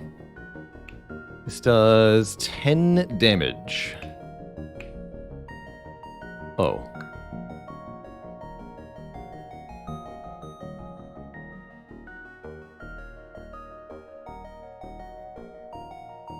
Yeah, this game has very scary incoming damage numbers at times. Pretty absurd.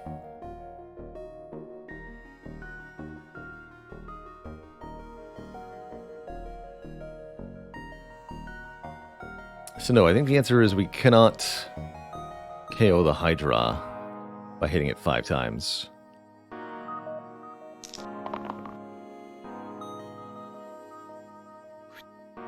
That's not it.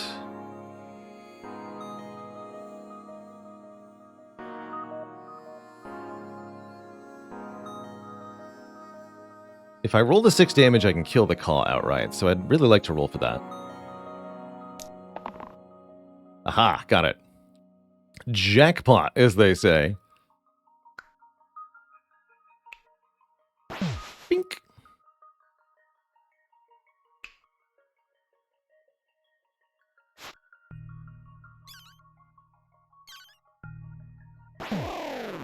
There we go. And we can use Burst to barely keep the Disciple in play here.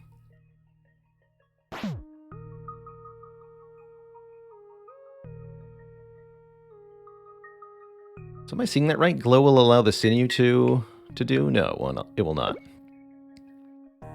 Oh, no, I'm just seeing his outlining correctly, but the dice itself is grayed out. That's right. Okay. Stay alive then.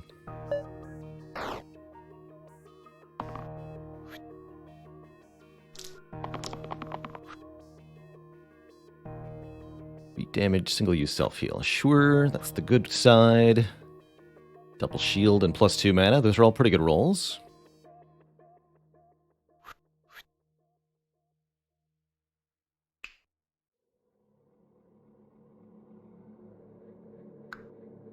So this is inflicting a weaken. So we'd actually really like to roll the shield 2 with cleave on the stalwart to prevent that weaken, if possible. Well, I asked for that. Fair enough.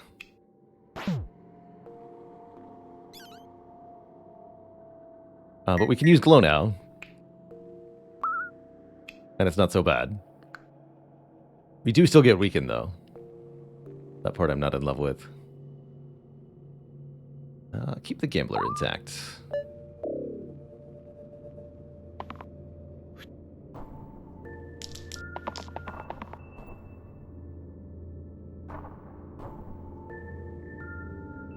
Let's try that again. That's more like it. That at least does something. You know, on days like these, I really miss drop.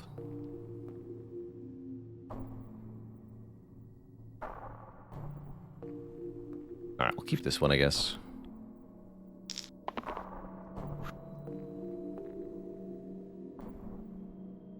We're just shy of a kill, right? We can do 2 plus 2. Not quite it. Not quite it.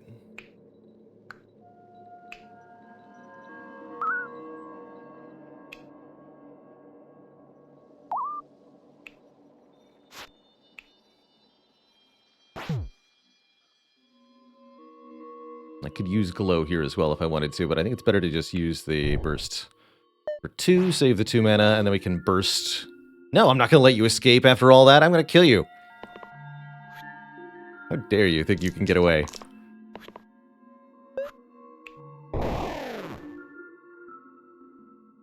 Oh dear, it's Tarantis.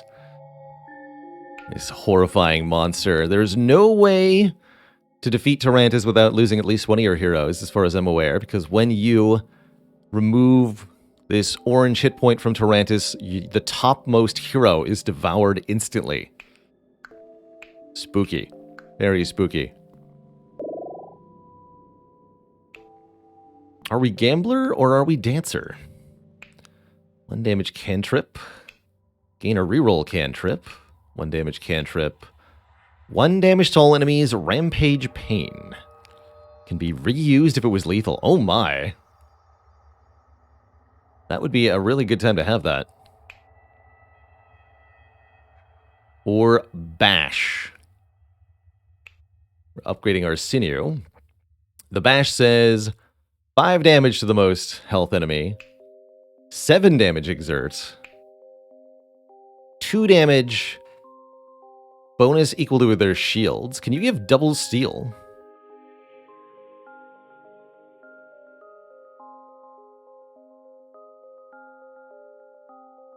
Yeah, the rampage with the clover is very intriguing to me on the Dancer. But it does take away the gain 1 reroll cantrip.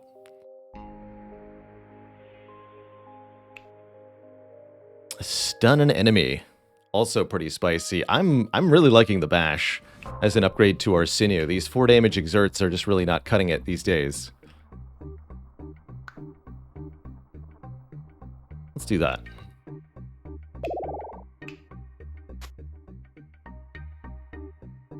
I have to know. No, it just is a waste of the item. Got it. That's right, there's a boss every 4 floors, so this is our penultimate boss. There's going to be one more mega boss at the end.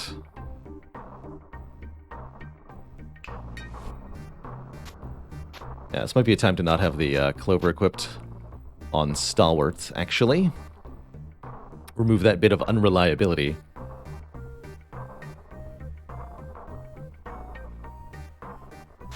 Okay, that looks good.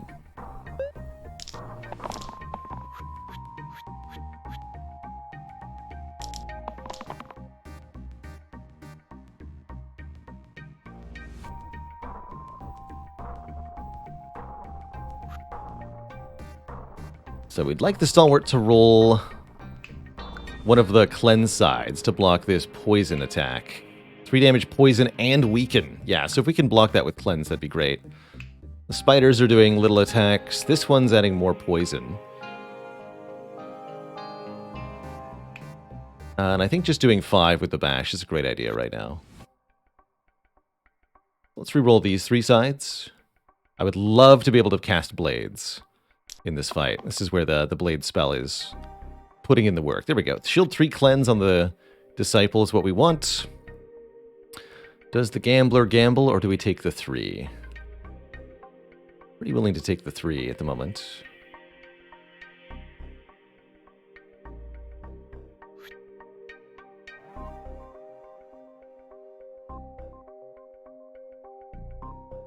Always have a great plan that gets ruined when you forget about the heavy keyword. Yeah, I can feel that. There we go. We can cast blades if we want to.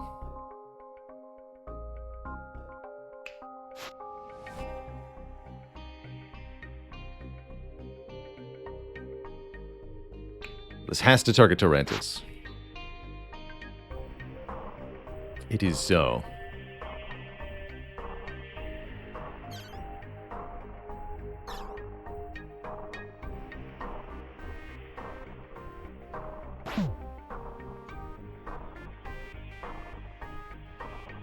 So I could just do the damage to Tarantis and anticipate playing, casting blades again next turn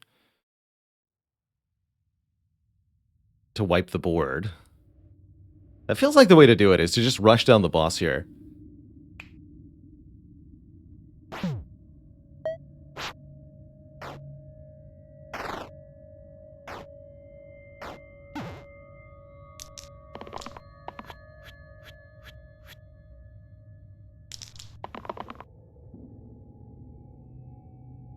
These are good together.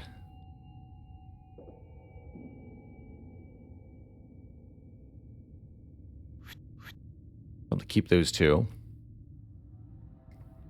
Oh, and this is also good with this. So we can make this a heal 4 double use, which is quite potent. So let's lock these 3 in. Try re-rolling these 2. Oh, good. Okay, we do get to cast blades again. I was a little worried we weren't going to roll that successfully, but here we are. Excellent.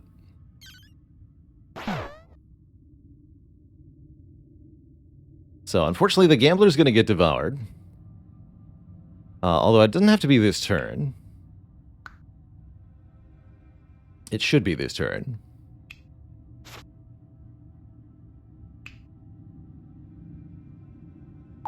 Also, is the Stalwart also going to die? The Stalwart is also going to die. There does not seem to be much I can do about that. Spooky.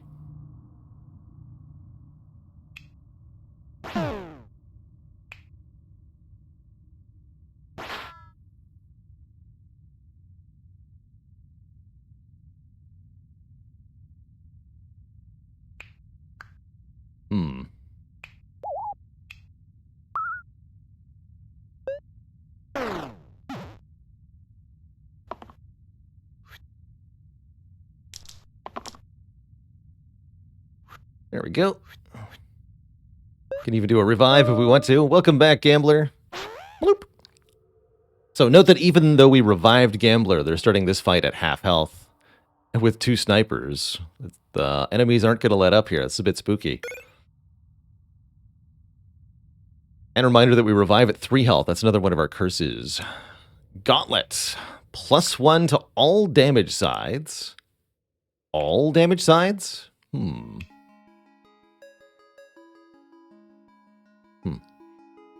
Or the Iron Blood Pendant. +3 to incoming healing and shields. Wow.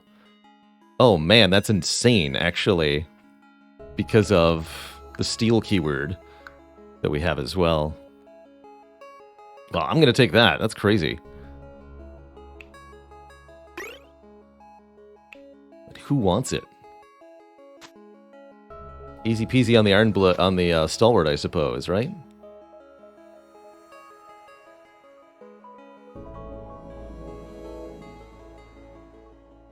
Although we could also put it on the disciple. Let's do that. Yeah, because it's to incoming, not outgoing.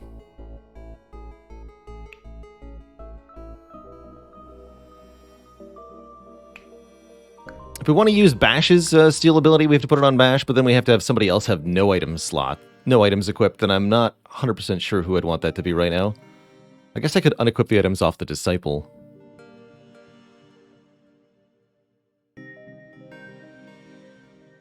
It's definitely nice to put on Stalwart because of the high max health of Stalwart. Let's try it this way for one fight. Let's see how this goes. I'm sure we're in for a heck of a time here. Immediately reroll the 2 damage steal ability. Cool, cool. So everything except the Banshee in this fight are in the back row. Doing 2 to all of us. We can stun it by using blades.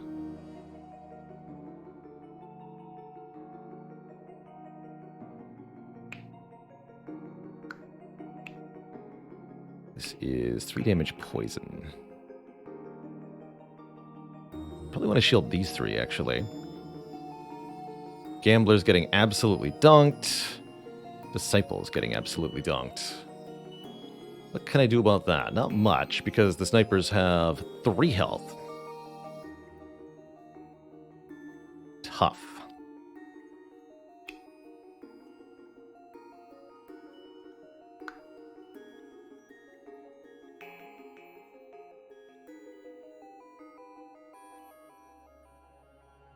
Yeah, we won't be able to cast blades 2 times until next turn, is the problem. So these snipers are... they're sniping.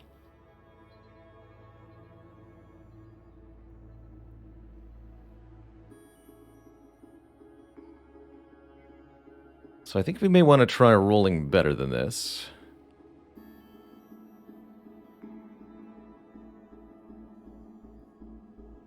Do 4, 7... so close. I can do 9 damage with the current dice, so I can't kill the Banshee. How's it going, Plungabana? We have not won any unfair runs yet, but this is a pretty successful run so far. There's hope. There is hope. So I guess we try to roll the better damage side on the Gambler. That's probably one of the best ways to do this.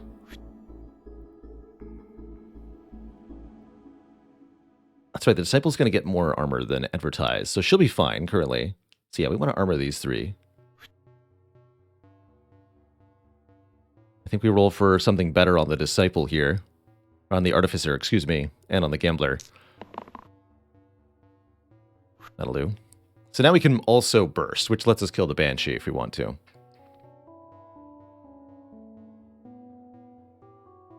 That should be good enough then. So we do...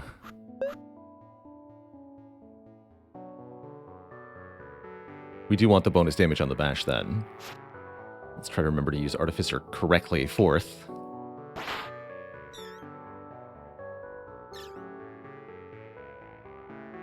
Here we go. Raw!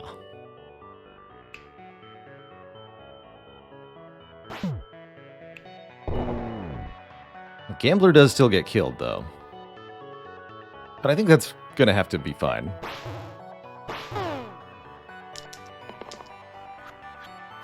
Seems like the fight is mostly solved otherwise.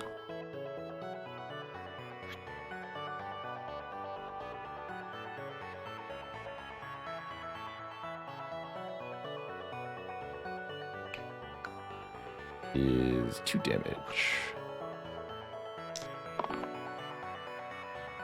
That kind of works.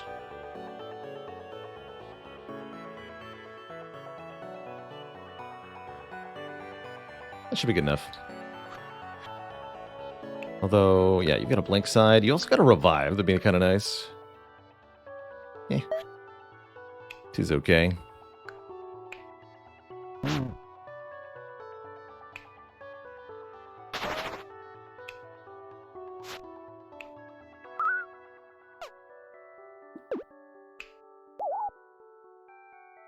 Oh, right. That's the... There we go. That's what I'm trying to do. Yeah, get out of here. All right. 2 trolls and a demon. Chronometrics, happy birthday to ya. Thank you so much for 51 months of support.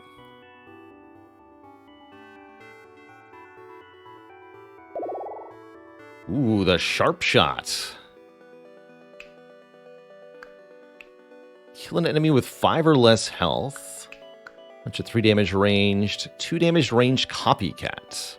Copies the keywords from the last used dice face this turn. Interesting.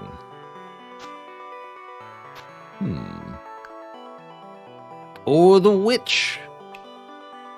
Transform our disciple into a witch, adding a new spell. Salve for 1 mana, heal 2. That's kind of nice. Heal 1, boost, +1 to all target sides. A +3 mana side. Reduce negative effects by 5 with a heal 5 cleanse. Heal 3 cleave. And a 1 damage weaken. Ooh, I like the witch a lot.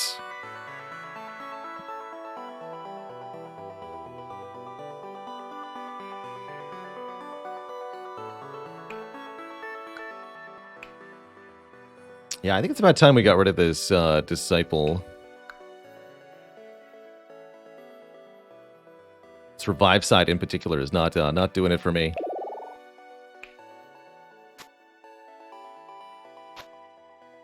Actually, would not mind using the lucky pendant here to make this a heal 3 cleanse and a +4 mana side. That's enough then to cast the Artificer's spell all on its own.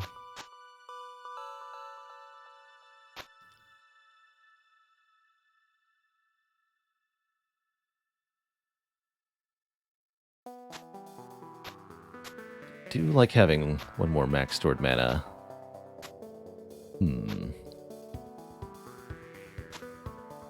Feels bad to have the anvil unequipped for the moment, but I think that's what I'm going to roll with temporarily here.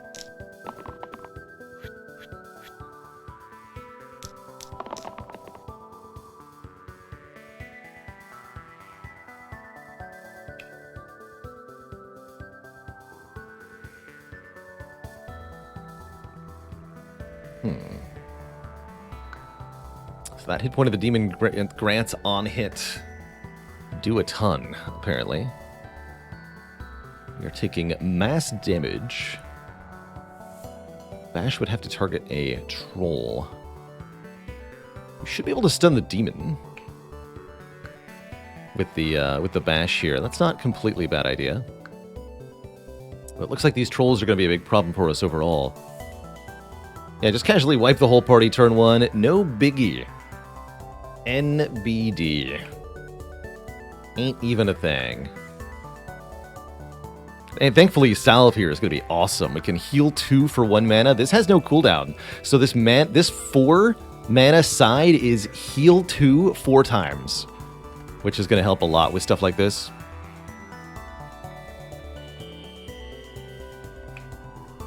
So this is just 2 to all. This is 2 to all. And this is 3 cleave. Okay. Remembering the trolls heal for 1. So this is a good sign to keep for stalwarts. The weaken can be quite nice, because we can... this is going to block 1 to all. We could definitely do better. What other sides do you have? Heal 1 boost is going to be really good. Alright, I'm going to reroll the witch here. Keeping stun seems quite reasonable, though.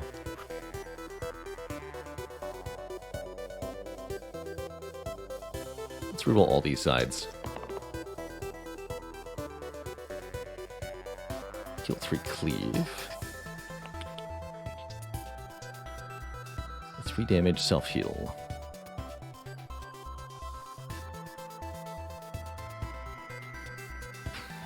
Do I risk it on the gambler? I don't know.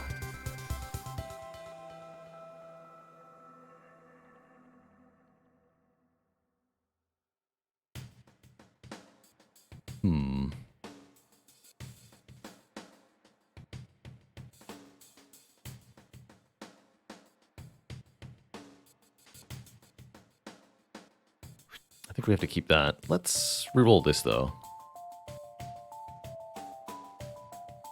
Although this does let me keep the gambler alive, yeah? Gonna be a bad turn overall.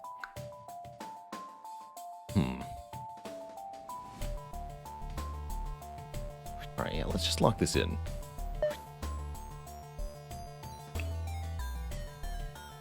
That's single use. Make sure that's the fourth thing we use.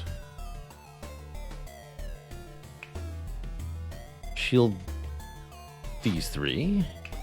Heal these three. Stab you. Single use, stab you. Stun you. Okay, that's not too bad.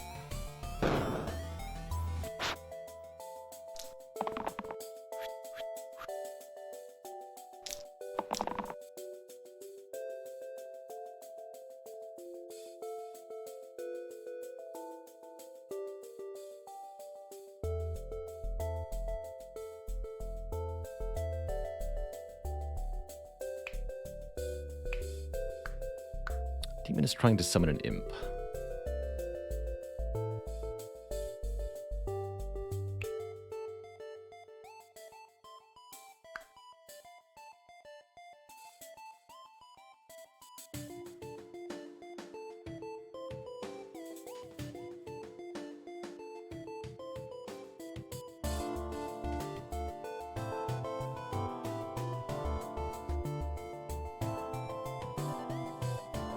We need to do more damage, though. Gambler is really our main source of damage here.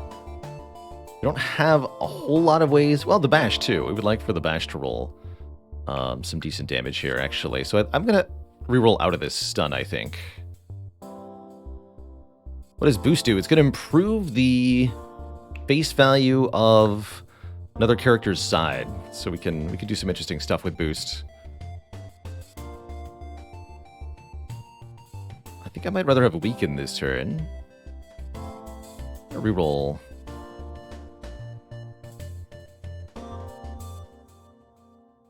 Keep this, but I'll reroll everything else.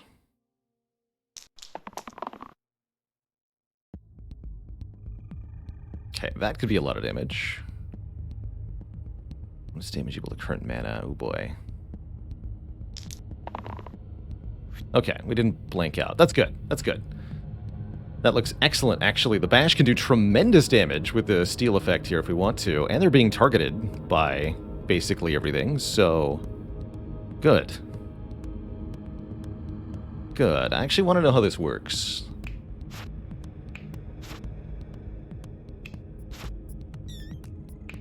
If I do this... Okay, that did do damage in retaliation, but we blocked it. Neat. So that's a way to get rid of the demon. That's probably how I want to play this turn. We can use the mana to stay alive.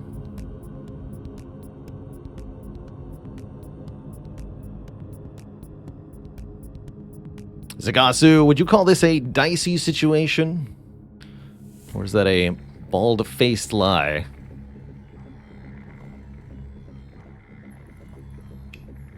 Let's weaken that one. Heal here. That's all we need. We should use one more heal. Keep the Artificer in it. Okay. No refunds.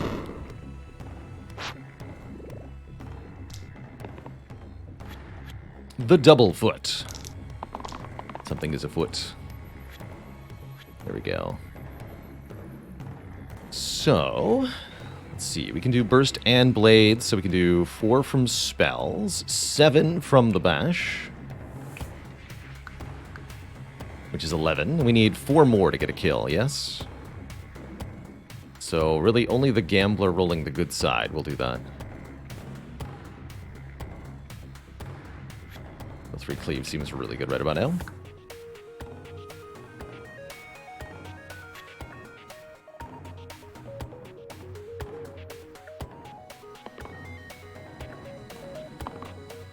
Got it. Good job.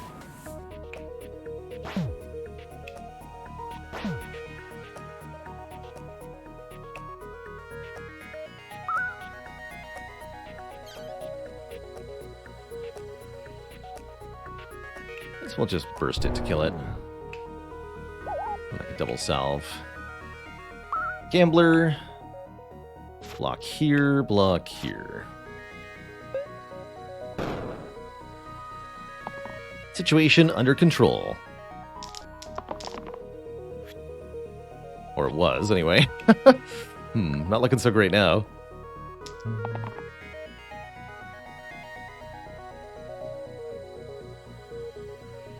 Stalwart, come on. I believe.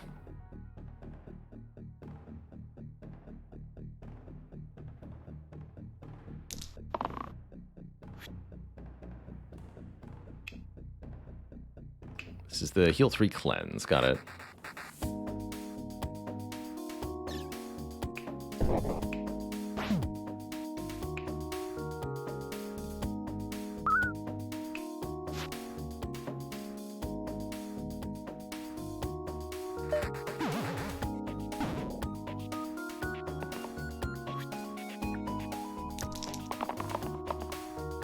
There we go. Look at all that meta. Beautiful.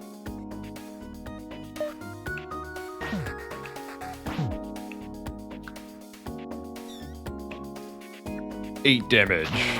Blapped.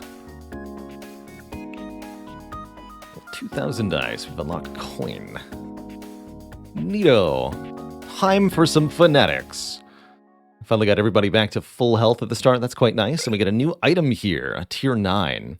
The Iron Crown. Gray hero only. +4 to the left side. Interesting. Or Bullseye. Add engage to the middle column. Double damage to targets on max health. You mean I can make the bash 10 damage? We'll have to unequip the items on somebody else, but Bullseye on bash is ludicrous damage, because all 3 of our best attacks essentially are here.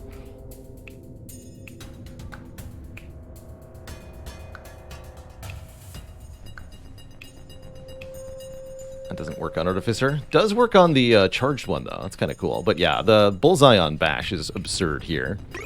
So we're gonna figure out how to make this work.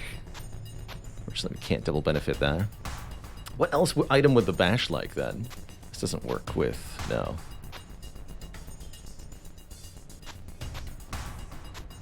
Now we go +3 to incoming shields on the bash. Because if we can have engage on this, we want to be able to double it. We can do truly ludicrous damage with that.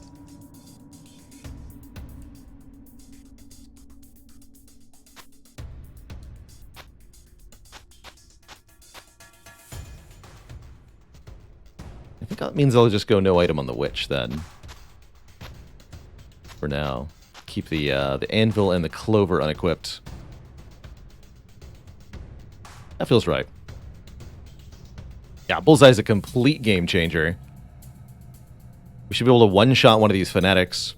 Painzor, thank you so much for the 195-man raid. Welcome, welcome, everybody. You're joining us just in time for the exciting conclusion of what could be our first unfair victory.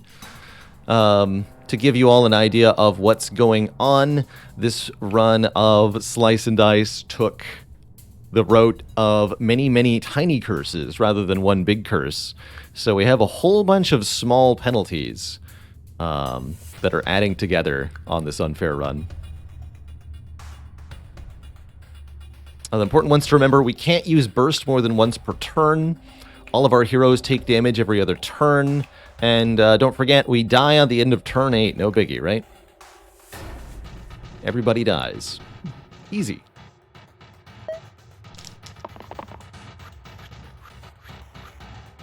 Well, that's a lot of incoming damage now, isn't it?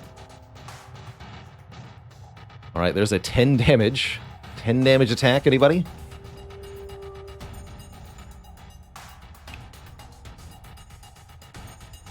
So this does 7. 3 cleave, and then these things do self-damage in varying quantities. Good lord.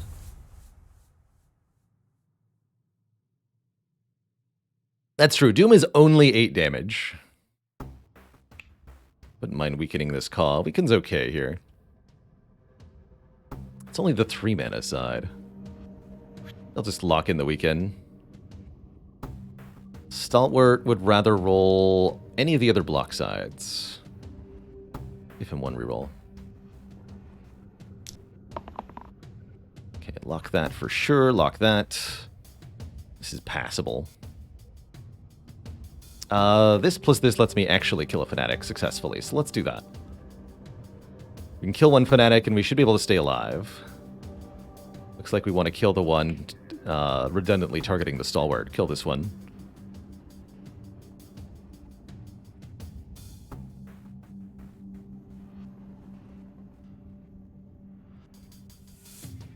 Could also cast a Blades, but I don't do this. Bonk.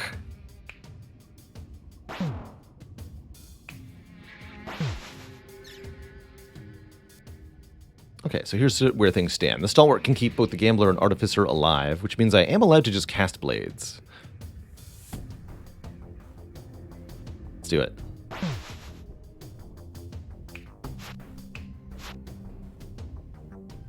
Thank you.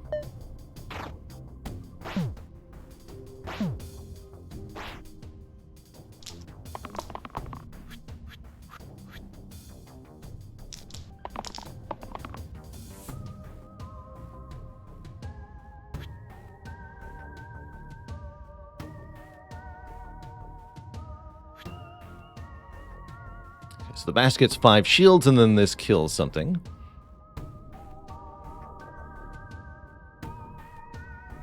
Probably that first Fanatic.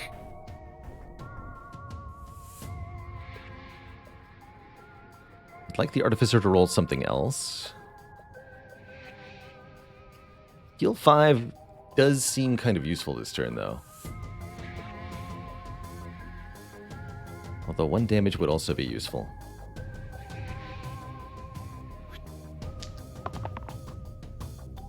That's decent. That's enough, actually. I'll take that.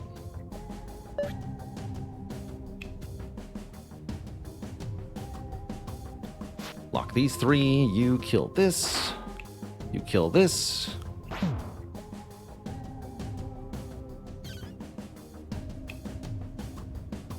You heal the Artificer for 5.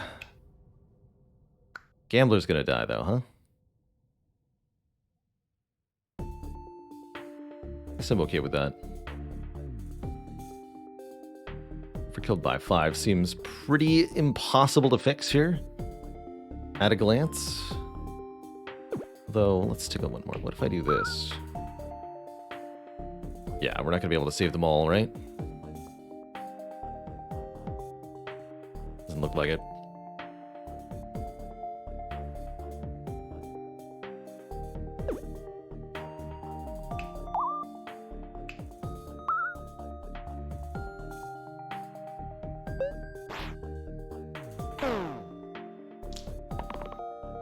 Could I have killed one of them there?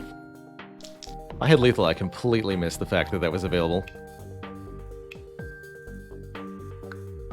We'll do good damage.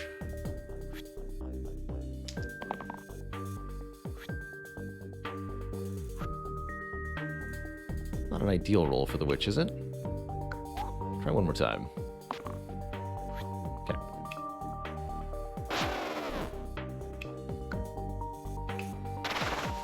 Not quite a kill, huh?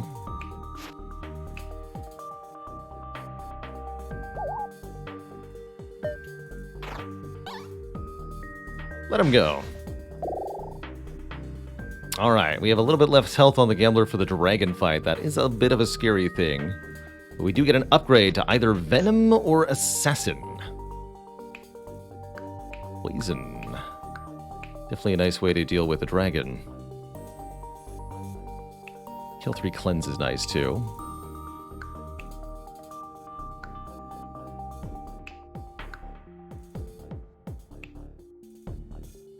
Assassin is going to give me a way to deal with the archer, which seems really nice. This also has poison. Bonus damage versus targets on low health. And dodge. Ooh, dodge is also very nice on a unit that's only going to have a little bit of health. Really liking the assassin upgrade here. Dragon's certainly the easiest of the 3 bosses. I know that the other one is Hexia. What's the third option for final boss? I don't think I've seen that one. Or maybe I saw it in the first run? Can't remember. Let's go Assassin. The Hand. No, I have not seen that one. No idea what that is.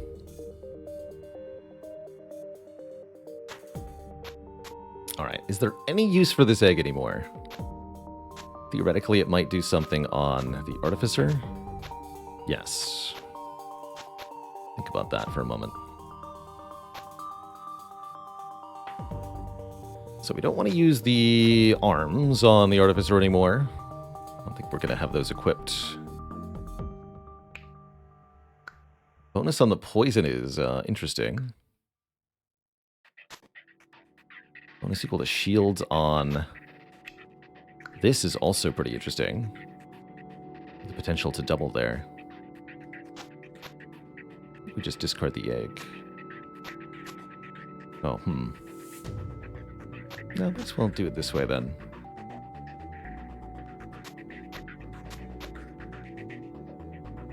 I think that feels right.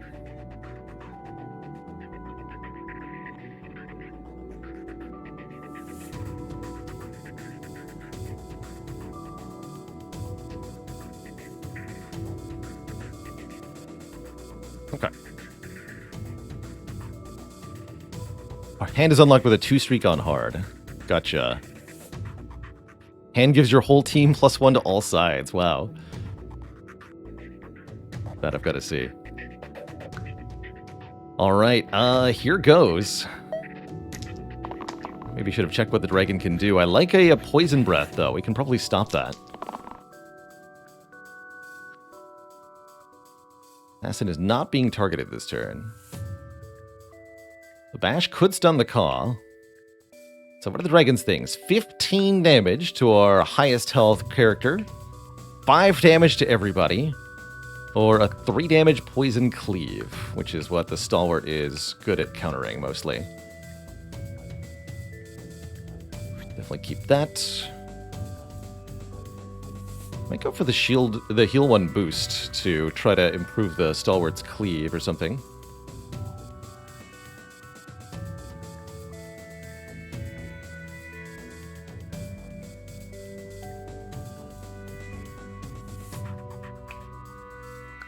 Damage to blue.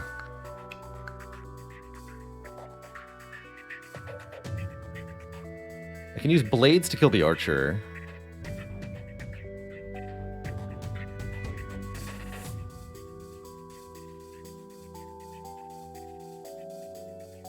There's difficulties beyond unfair?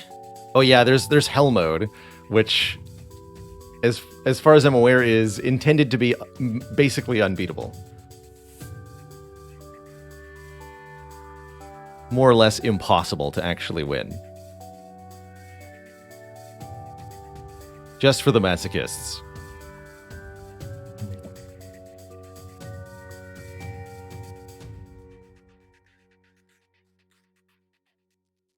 I'm gonna hold this for the moment. Okay, there's our poison. And there's our shield 2 cleave cleanse. Let's just reroll this. Okay, we do get the stun after all. That's fine. So we'll stun the Caw, and we'll poison the dragon. And that's going to be a really good start to this fight. Kill the archer with blades. So we could use our heal 1 boost to either make this into a 4 poison card. Against the, not card, against the dragon, but 4 poison damage per turn against dragon. Or we can improve the stalwart's cleave cleanse and completely block the poison breath, which I think is what I want to do here.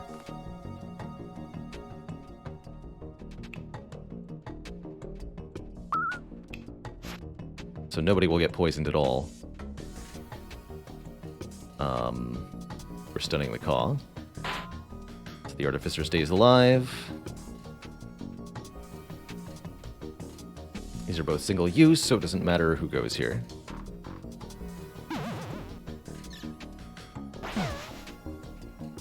Beautiful.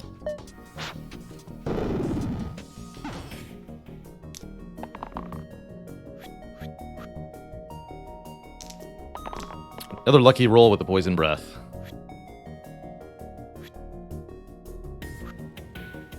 Really lucky rolls in general here.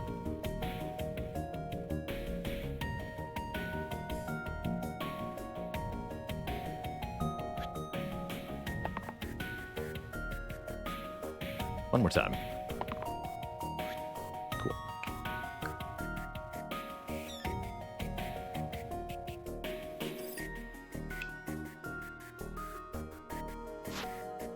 So this is now 7 damage? 7 damage. So I can kill the Caw or hit the dragon really hard.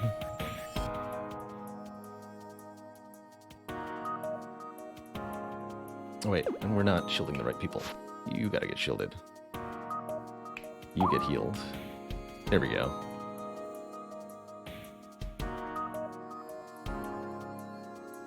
And she'll live as long as we just take out the bones. Okay. Let's do that. Well, that gets killed too, right? Because I forgot about the 1 damage from the bones. Perfect! I'd say this dragon is very thoroughly toast.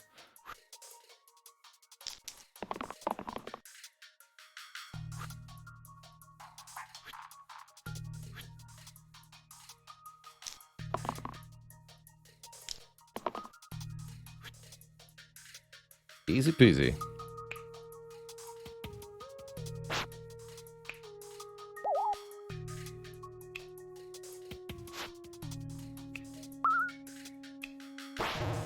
Triple Poison Breath Dragon, no problem at all.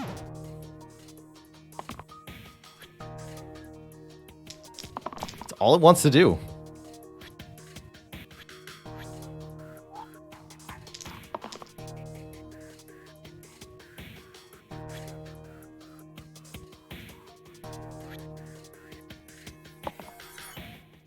Guess you're dodging.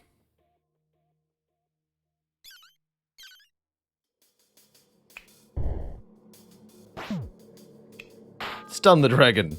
Not fair! Stun an enemy with 20 or more max health. Unlocks the Wand of Stun. Easy. Easy peasy. GG! There's our unfair victory. That was a lot easier than the previous attempts I've made it unfair. I really liked the 10 small curses approach. GG. GG. Show me the stats. So yellow, red, and blue never died. Good job, everybody. All right, I want to do one more. New mode unlocked. Cursed Hyper.